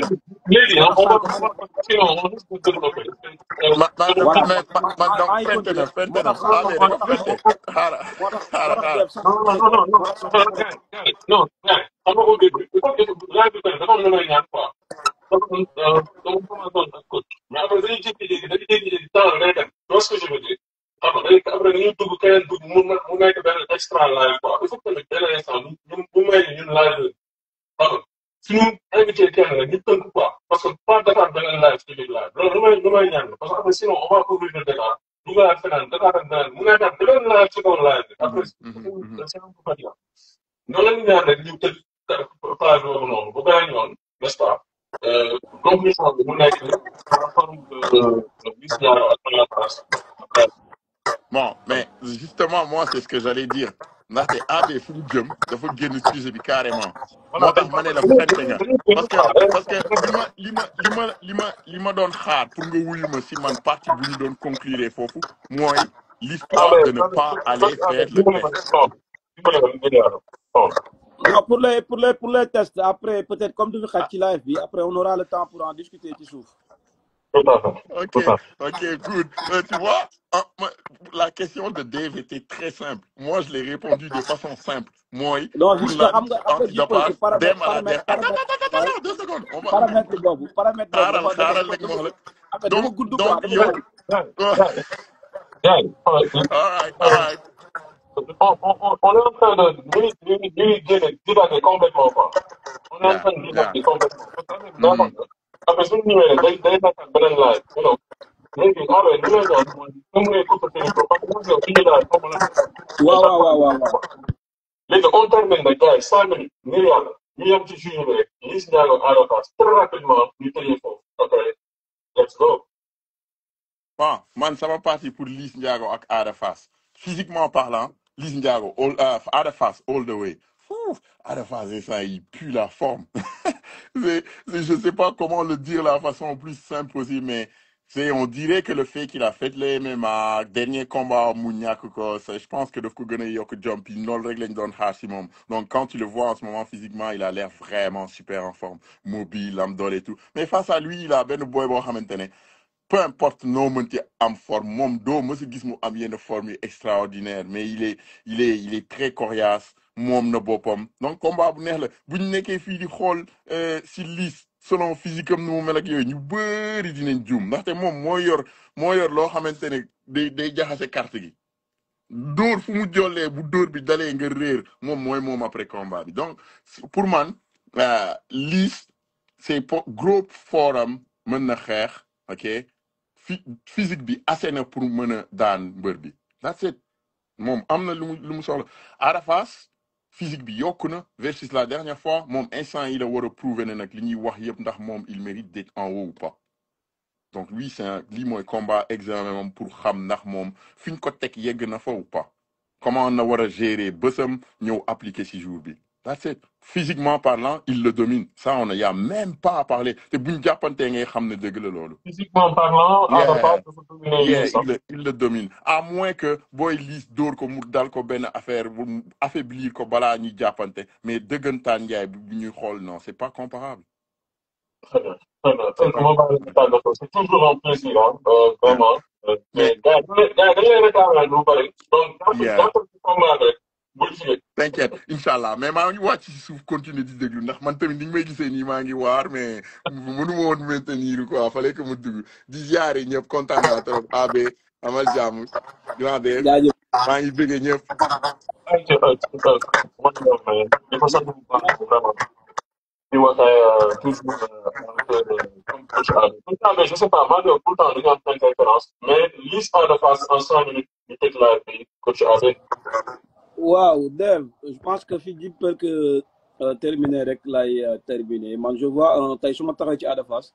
je vois un Ada Fass boo xam ni esthétiquement yaram bi dessiné na ko mais man pour man Ada Fass am na ay potentiel yëpp yi mu am c'est-à-dire que man ma gëm ne Ada Fass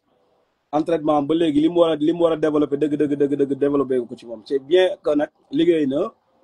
parce que da nga koy xool parce que man dama jàpp ne Ada Fass su ma koy comparé ak prochaine ak sortie yi nga xamante ni jóge na ci digganteem ak Coly Faye ba ni muy bëree ak Lac de Guiers damay gis ne Ada Fass en fait dafa xaw a stagné ci benn kii quoi c'est-à-dire que man dama gëm ne Ada Fass war na gën a mën a progresser du point de vue sur son état de forme parce que yax bi baax na parce que am na ay combat récent yoo xam ni combat yi passé Ada Fass ci la gënoon a développé sax que actuellement mais tey soo koy xool comparé à Liss Ndiago moom mën naa ni moom moo gën a pare man je crois que tey athlétiquement Liss Ndiago il n'est même pas prêt pour lutter le 20 je sais pas nag ci yan programme la nekkoon je sais pas ban programme d'entraînement la amoon ak qu'est-ce qu'il a utilisé ba tax peut-être morphologie mel nii mais Liss Ndiago j'ai vu que il a changé complètement et que wax naa ko ki koy entraîner je le connais très bien xam naa ko coach Dieng que je salue au passage je pense que mi ngi peut-être mi ngi seetaan live bi nee naa ko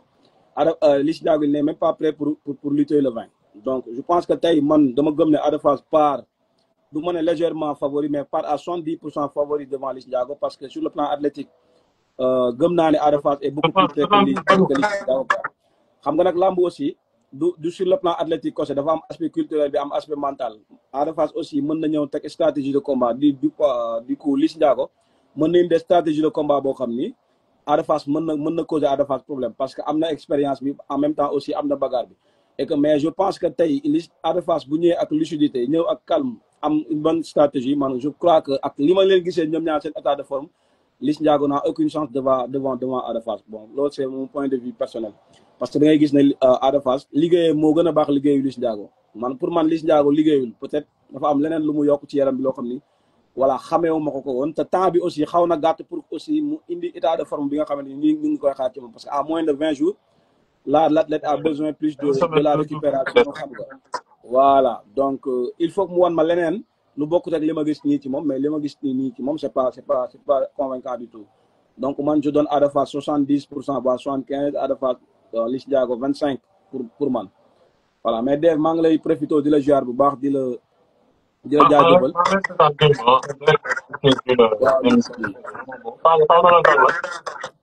ah non waaw préparé dama tudd ménagères yi quoi mani bu ñu jëmee vers fédération il faut que aussi ñu définir yeneen critères pour devenir un ménageur quoi mu ne ma coach yi aussi il faut que ñu définir leen parce que des fois gis coach yoo xam ne jànguñu te ma ne ko c'est vrai tu as raison mais parce que tey xam nga buzz man mënuma comprendre dans tous les sports au monde ñi nga xamante ni ñooy ménageurs sportifs yi c'est des gens yi nga xamante ni au moins xam nga c'est des gens qui maîtrisent tout ce qui est contrat tout ce qui est xam nga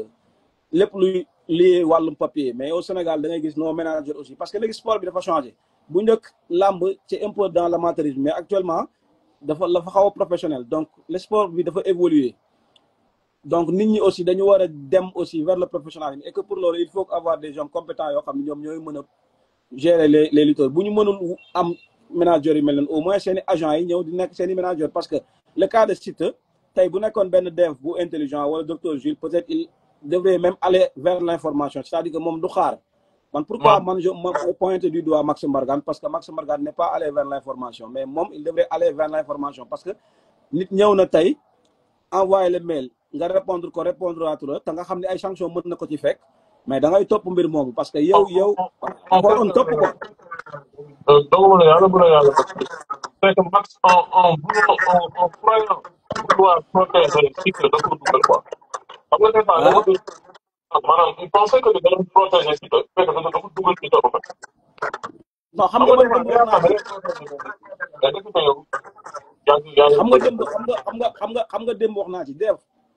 ñun yàlla daf ñu dimbali ay professionnel lañ man tey maa ngi dugg sama presque xanaa 15e année ci milieu professionnalisme en tant que coach man bi may nekk ci coach xaw ma Siteu juste pour vous dire que tey ñun li ñu xam di ko wax bu ñu gisee dëgg aussi dañu koy wax je sais que Siteu c'est juste c'est lui l'acteur comprendre les choses bu bari parce que test bi mës na ko subir mës na ko def une fois mais amaatul c'est-à-dire que moom voilà moom dafa waroon gën a comprendre aussi importance de faire le test même si que bu ko xamul son manager aussi moom dafa waroon a dem vers l'information parce que xamoon na ni ay sanctions mën nañ ko ci fekk beneen bi aussi may tey pourquoi man ma jël lépp jox ko Max Mbargane moom bi mu du coup que bi mu ñëwee Siteu dem na ñibbi ñëw fekkaatu fa gars yi le lendemain wala sur lendemain wala une semaine après moom dafa waroon def ay démarches pour jéem a joxe excuse wala mu jéem a def leneen loo xam peut-être pour apaiser même bu sanction di am sax mu jéem ko apaiser c'est-à-dire que man loolu moo tax ma jël responsabilité parce que loolu du Siteu moo koy dox mais Max Mbargane moo koy dox et que loolu c'est une erreur boo xam ni peut-être erreur des managers la moo tax souvent maanaam managers yi aussi il faut que ñu xoolaat critères yi ñu koy définir quoi parce que moom nee na jotul mail est-ce que xam na luy mail Max Mbargane est-ce que am na mail yooyu yëpp c'est des choses yi nga xamante ne dañ ko war a revoirat léegi nag démb loolu laa wax aussi préparé nag bëgg ma attaquer naan ma non pourquoi nga wax manager mais je le comprends voilà mais moom aussi sunu père la mu nekk nit ku baax ah nit ku kii en tout cas def di la ziar bu baax di wax rek bu fekkee dañ fi wax dara loo xam ni aussi voilà luy kii la ñi ngi jéggalu te xam ne juste sport la dañuy échanger rek dañuy partager donc di ziar tafakaji voilà ak docteur Jules maa ngi ziar ñëpp di wax fan sa Balla Gaye aussi man même bu ma duggul ci live sax ñoom bu ma nekkee suuf sax dañ may sànni xeer quoi li sport la rek donc di leen béggee Balla c'est un grand champion jaajëf coach jaajëf di ko béggee bu baax a baax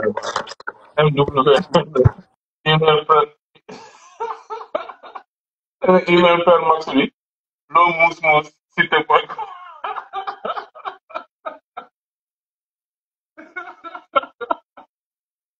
gars yi sérieux ñu quoi on doon daje bref di remercier coach Moussa bu baax a baax bien sûr je vais travailler là-dessus pour comme ça ñu jot ko dinaa xool ci kanam si je vais prendre Assane Cissé parce que wax naa leen nouvelles yi les nouvelles c'est que le CNG a convoqué pour lundi par rapport ak vidéo yu CNG gis tu vois ce que je veux dire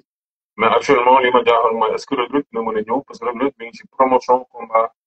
MMA am est-ce que tamit le fait tout le temps ngay con waxoon nga ko mu ñëw def certificat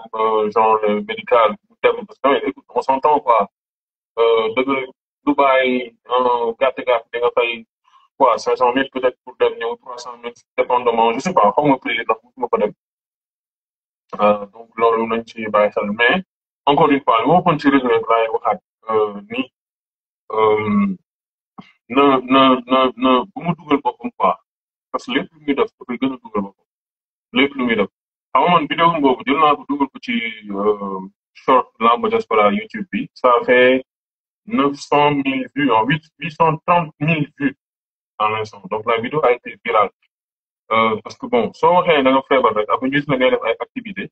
day xaw a doy waar quoi pour man waroon na dugal médical comme wér na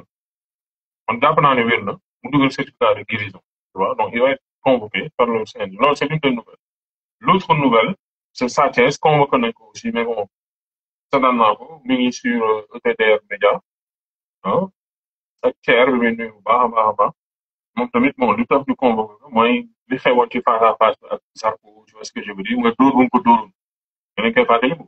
voilà mooy premier face à face bi donc il a été convoqué pour ça mais bon dañ ko def ay kii rek quoi ay genre remontrance tu vois genre affaire yooyu noonu leneen li ci toog mooy combat bi ci jëmmi boppam man j'ai demandé à Baye Ndiaye laaj naa ko personnellement mu ne ma combat bi dina am comme nag sur quelle base information lay jot je lui ai demandé mu ne ma combat bi dina am tamit soo xoolee ni Alboura di doxalee tu te rends compte que ni ñoom ba léegi waxuñu Alboura déggoo leen ñu wax au contraire dañu continuer di def seen promotion combat gis ngeen sànq kii wu site bi podcast bon on n'a pas parlé du podcast mais voilà podcast bi voilà gis ngeen un site qui était wax na quoi tontu na par rapport au face à face loolu sax ñu gën a wax parce que il me semble que ni ils ont fait le podcast le lendemain gars yi encore une fois même su fekkente ni cette organisation a raison et dañ leen di appuyer man pour man sax waa làmb dañ leen war a ibbil suñuy bunt ne leen oraaj ñëw leen al bismillah vous êtes les bienvenus ñu dugg ci biir kër gi ñu jox leen ñu lekk jox leen ñu naan jox leen ay pastel ay fataay ay akaraak ay neem parce que man je préfère salé que sucré en passant jus di tax yeeg yu neex mais waruñu am cette attitude de parce que ñun en fait waa làmb on se comporte comme des opposants quoi lu ñëw rek dañuy xeex loolu man je suis pas d'accord avec ça honnêtement démb émission bi démb la def coach AB ak docteur c'était un niveau incroyable dégg ne c'était un autre niveau dafa mel ni laaj mu defoon tey ak ñoom Assane Cissé ak docteur Diouf parce que làmb wax naa ko dégg il faut que ñu génn dans l'émotion ñëw ci li nga xamante ne nii moom mooy leeral suñu waxee dëgg te yàlla rek tax Siteu warul bëri non dañuy waxtaan quoi Siteu warul bëri mais ce sport aussi a ses particularités sport am particularité sport bi c'est pas une fédération xam nga il faut que ñu comprendre loolu tamit c'est-à-dire quand tu sanctionnes la lutte avec frappe da ngay sanctionner des privés ok su doon fédération la si c'était une fédération quand tu sanctionnes le sportif da ngay sanctionner la fédération et la fédération en général oui il y a des privés qui travaillent dedans mais c'est appuyé par l'État et fii ay privés ñoo jël seen xaalis dugal ko ci biir mu am adversaire bu toog tamit toog di xaar investir ay millions ñoom ñaari mbir ci seen yaram et lii nag c'est une fête nationale ah oui lii fête nationale Siteu Balla Gaye ci maanaam pour vous dire ñun ñu ngi ci làmb chaque jour suñu yeewoo ci làmb la ñuy ne combat bii nii moo ëpp coow fuuf Siteu Modou Lô su ma juumee ngeen wax ma ko ci commentaire man sama jàngat bu gàtt boobu combat bii nu mu amee coow am buzz Siteu ak Modou Lô mel noonu waxuma Siteu ak Modou Lô amul coow de non waxuma loolu mais combat bii da ko ëpp tayo fuuf xam ngeen lu tax parce que ñaari mbëri la donc su fekkente ni am na ay voies de recours pour ñu dàq la suspension bu mu bëree ba noppi xëy na il y a des conséquences aussi hein il faut le dire mais suñu forcé ñu bëre te accord amul kon su boobaa ñoo ñëwee am nañu doole sanctionné sax lu romb sport parce que dégg ngeen démb lu Dembélé wax am na ay sanction yoo xamante ni maanaam mën nañu wax ni par exemple Jeux olympiques jot ñu ne Sénégal da ci bokk loolu mën naa ne wala di nga bokk mais doo sol sa drapeau national wala dañoo wayal hymne national donc lii tamit buñ ko soofantal ñun waa làmb buñ ko def benn affaire boo nga xamante ne nii mere mesale nii garaawul xam nga coow xam nga ñun on a cette habitude wax naa démb dans un live ñun on a l'habitude ñu sanctionné benn mbër ci kaw sanction bi promoteur bi dem jox avance mbër bi tout en sachant que ni am na sanction jaar ci suuf dugg bureau CNG di négocier pour ñu retirer sanction bi habitude boobu la ñu am moo tax ñun dañu yaakaar ne loolu noonu lay demee fépp de toute façon suñu dégager suñu renvoyer sax affaire Siteu va subir hein même su bëree ba pare 2 ans dafa bëri 2 ans 200 millions de pertes là en entrée d'argent ah mais oui hein 2 ans ci Siteu su toogee 2 ans bëriwul parce que chaque année Siteu du mbëru 500 000 ah du mbëru 50 millions Siteu gàtt dañ ko fay 100 millions et plus macha allah donc su toogee 2 ans rek il va toujours et xam ngeen lu tax sanction bi sévère sanction bi li ko sévéral mooy ñàkk tontu bu ñu dem ñàkk tontu ak maanaam ils n'ont pas répondu aux communiqués et aux notifications loolu tax ñu safal ko mu saf sax mais à toute chose aussi da ngay xool les conséquences lii c'est une bonne chose à toute chose malheur est bon mooy beneen yoon ñun waa làmb dañu xam ne lii c'est du sérieux du ay caaxaan mais tamit waa ORAC tamit léegi naan démb je pense que Dembélé moo ko wax il faut que aussi avec le CNG docteur Jean bi wane le texte là ñuy dem ci écurie est-ce que docteur yi ñu ngi dem ci écurie maa ngi naan docteur waa CNG ñu ngi dem ci écurie di def ay séances de formation di former booy ci ay affaire dopage di leen wax ne produit bi baax na produit bi bee baax mais regardez un gars comme Chip Hunt mais rien que ce gars-là c'est vrai bi il est aux États-Unis regardez coach Moussa ñoom coach Abe mais ñooñu tu peux les prendre tu travailles avec eux ils font le tour des écuries di def ay séances de formation parce que mbir yu si bëri ci ay école la ñuy entraîner mais séance bi ba 5 heures su jotee mais ñu utiliser benn salle de classe defal leen ay vidéo ne leen moytu leen lii moytu leen laa mooy parce que xëj na ne mbëri xamuñu beneen problème aussi mooy mystique bi fii mi ngi ci laamu di dopage bi day continuer parce que sëriñ si xamuñu ñoom c'est normal sëriñ si xamuñu luy dopage ñoom xabtal la ñu xam ak genre bagage yooyu noonu yoo xam da ngay yokk jom ak yokk yaa ma gën a xam ak yu demee noonu donc le problème est plus sérieux qu'on le pense problème bi tamit dañu wax la dëgg c'est pas juste dem fee nekk ci dëkk tubaab yi signé benn affaire rek te xamuloo réalité yi nekk ci biir làmb donc pour man il y a un préalable n'est-ce pas préalable mooy xool la réalité du terrain ñëw nga waxtaan ak les acteurs de la lutte def ay séances de formation par exemple su saison bi tëjee convoquer les coachs convoquer les managers mbir yi mënoon nañu convaincre ñoom ñëpp wala nga yóbbu équipe moo nga xam dañuy def le tour des 140 et quelques écuries su ma jum 143 écuries ñu waxtaan ak ñoom ñu xam ne ni lii baaxul mais nit aussi mën na ñëw investir xaalisam lu bare nga jékki saa yi na ko fii parce que ñoom ils ne visent pas les promoteurs ils ne visent pas les amateurs ils ne visent pas le CNG ils visent le lutteur et son équipe ñoom ñooñu mooy seen problème léegi nag su dee ñooñu mooy problème yi nga dóor ba affaire bi def ricochet te waa ëpp lu làmb yëpp ak suñu feet bii ñuy xaar ce serait vraiment dommage man am naa yaqin mi combat bi lay tax man loolu laa gëm quoi ba muy gis la nag moom mooy loolu en tout cas voilà donc c'était un peu ça les nouvelles Reug Reug convoqué lundi par le CNG Sa Thiès déjà convoqué il a répondu à sa convocation n'est-ce pas la tenue du combat podcast ki nga xamante ni moom mooy il reste un dernier face à face diggante Balla Gaye ak Siteu ak Liss Ndiago à ce qui paraît dina nekk genre show. Le 27 aussi il y a le combat Bombardier ak Jackson. Il y a ce combat Bombardier Jackson le 27 lay nekk maanaam le 20 Balla Gaye ak Siteu suñu bëree ba noppi dimanche bi ci tegu Omzo ak Jackson Junior bien sûr dañuy jëflante loolu aussi mu nekk un combat intergénérationnel mais un combat de tous les dangers pour Jackson combat boobu noonu képp ku ko wax ne yaa mun Bombardier ju ngay nax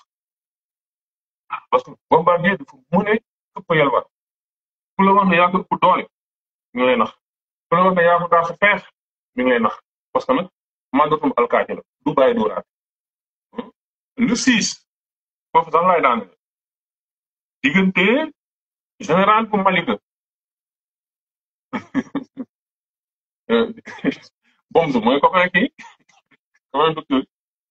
dimanche bii nii diggante si on n'a pas eu le temps nag ñu wax ci Talfa ak Armée mais quel combat Talfa jugi ci ñaari défaite xam nga Talfa su lamb waxoon dëgg instant bii ñii mi ngi ci ponkali ci kaw parce que dafa am mamba am riir am mafia j'aime pas utiliser ce nom mais mooy dëgg mbir bu am coow la te promoteur yi dañu bëgg genre bëree Armée nag mos victoire dafa nekkoon ci ay série de défaites jékki saay mos li ndam jël Ibou Afia kër ko su ma juumlee est-ce que du woon jour Zarko ak l'autre là Gris Bordeaux donc Talfa amul choix mu daan su bëggee bokk ci course bi parce que ay moromam dañ koy raw ñan la moromoon tel Pokola bi mu mujj daan moromam la ñoomi Diène Kairé donte Diène Kairé sax garaawam la ñoomi Boy Diop de Talfa l'autre là Tafa Mbër Ada Fass ñooñu ñooy ay moromam mais gis nga ñooñu fu mu toll nii moom su jëlee cette place bien ñu ngi ci terre bi di dem te Armée attention amul lu muy perte ci combat ndax Armée Talfa daan na ko c'est pas tellement grave am na fu grave mais Talfa la lamb di gën a xaar mu sànni karawaas c'est un excellent combat ba pare nag li ma ci gën a neex donc c'est la finale du classement man je l'avais dit bi classe bi taxawee sax xamoon naa kan ak kan du ci saale dara mais xool qualité mbiri ni ñuy bëree ngay xam ne kii day génn kee day génn du di guy gi mënu ma yàgg xam ne kii champion tigi la ndax Pokola der la Pokola képp ku ko daan ngër nga d'ailleurs boo koy liggéey daal Eumeu Junior maanaam dafa mën a bëre bu dëgg dafa dëgg Eumeu Junior dër la def dër mën a bëre bu bëri moo tax waxam sax bëri combat boobu man xaaruma sax grand combat pour vous dire la vérité le 27 boobu noonu j'attends le combat spécial te maa ngi stade ce jour-là man docteur dañuy ànd jour boobu noonu dañuy ànd stade parce que final bi kenn du ma ko nekkali ñu ngi nodd timis ma daanalee ci général Malika ak Gora Sock Gora xam nga combat de barki Mouhamad général Malika dafa tegle ñetti victoire d'affilée non kenn sañul jox favori Gora Sock c'est pas possible mënees naa ne sax moo ko jiitu mais dama ni général Malika ci tànk yi mu nekk toll nii champion d'Afrique nekk meilleur buteur am na année boo nga xamante ni meilleur buteur frappe lañ ko jox bi ko mbëru kii bu nu tudd sax Fils de Balla daanee ba léegi nii 3 victoires d'affilée daanu fi Boursin jamteeri bi ñëpp doon daw nekkoon na ko ramu ñëpp ko doon daw moo ko jël fete ko daan ponkal Matafas Forza da koo jàpp tëral te man Gora Sock naam dafa jógee ci défaite waaye victoire bi mu mujj jógee contre Mama Lamine doyuma sport laay wax nag sport laay wax de victoire bi Gora Sock mujj jógee donte nag attention mbër la mais man mbër bëgguma natt mbër ci ñi nga daan ay 10 ans en arrière bëgguma loolu ci làmb man dama bëgg maanaam ci 5 dernières années yi loo ma fi tegal waaw moo tax ma ni Général Malika est favori à 70% ci combat bi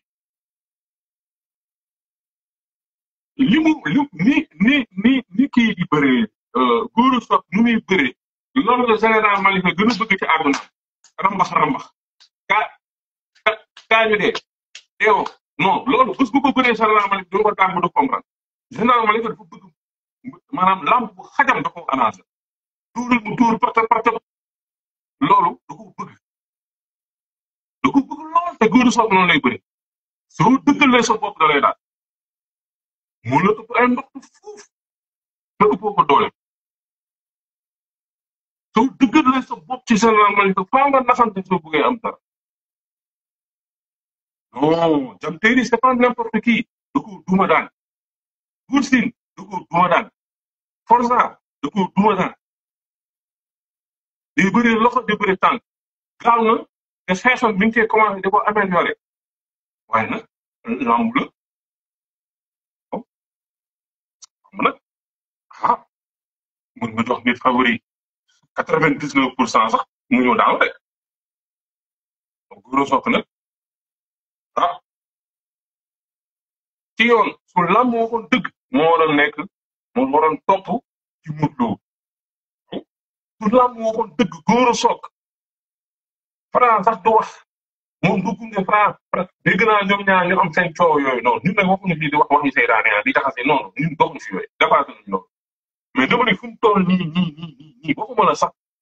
Franc mu waroon téye parcelle ci loxom nekk roi des arènes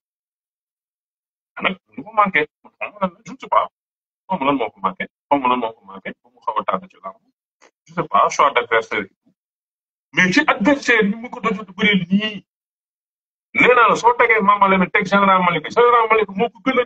xottee ko fuuf sax damay àgg ci fuuf daanaka moo gën a xottee ko Mama Lamine fuuf kon dimanche soreetul nañu xam affaire yi fan lay mucc mais li wërta leer daal mooy ñun tamit on est des acteurs de la lutte ñu bëgg ñu bañ duñu wax mukk loo nga xamante ni day yàqal lamb mais du tee aussi suñu si dëgg aussi li nga dëggal donc di leen condamné bu baax a baax te di leen jégalu bépp retiré ci boo nga xamante def nañ ko ñu ngi koy tuub di ko jégalu bu baax on va revenir bien sûr suba am na invité spécial waaw suba ki may invité suba non yéen ñëppay d'accord waaw du sax góor jigéen la faf jigéen faf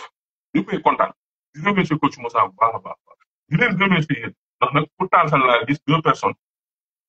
te duñ ko fay donc yéen a ñuy dooleel du ñu may doole di remercier Tap Sane transfert d'argent bu baax bi di remercier coach AB ak Dave Live bu Lamb Diaspora man dem naa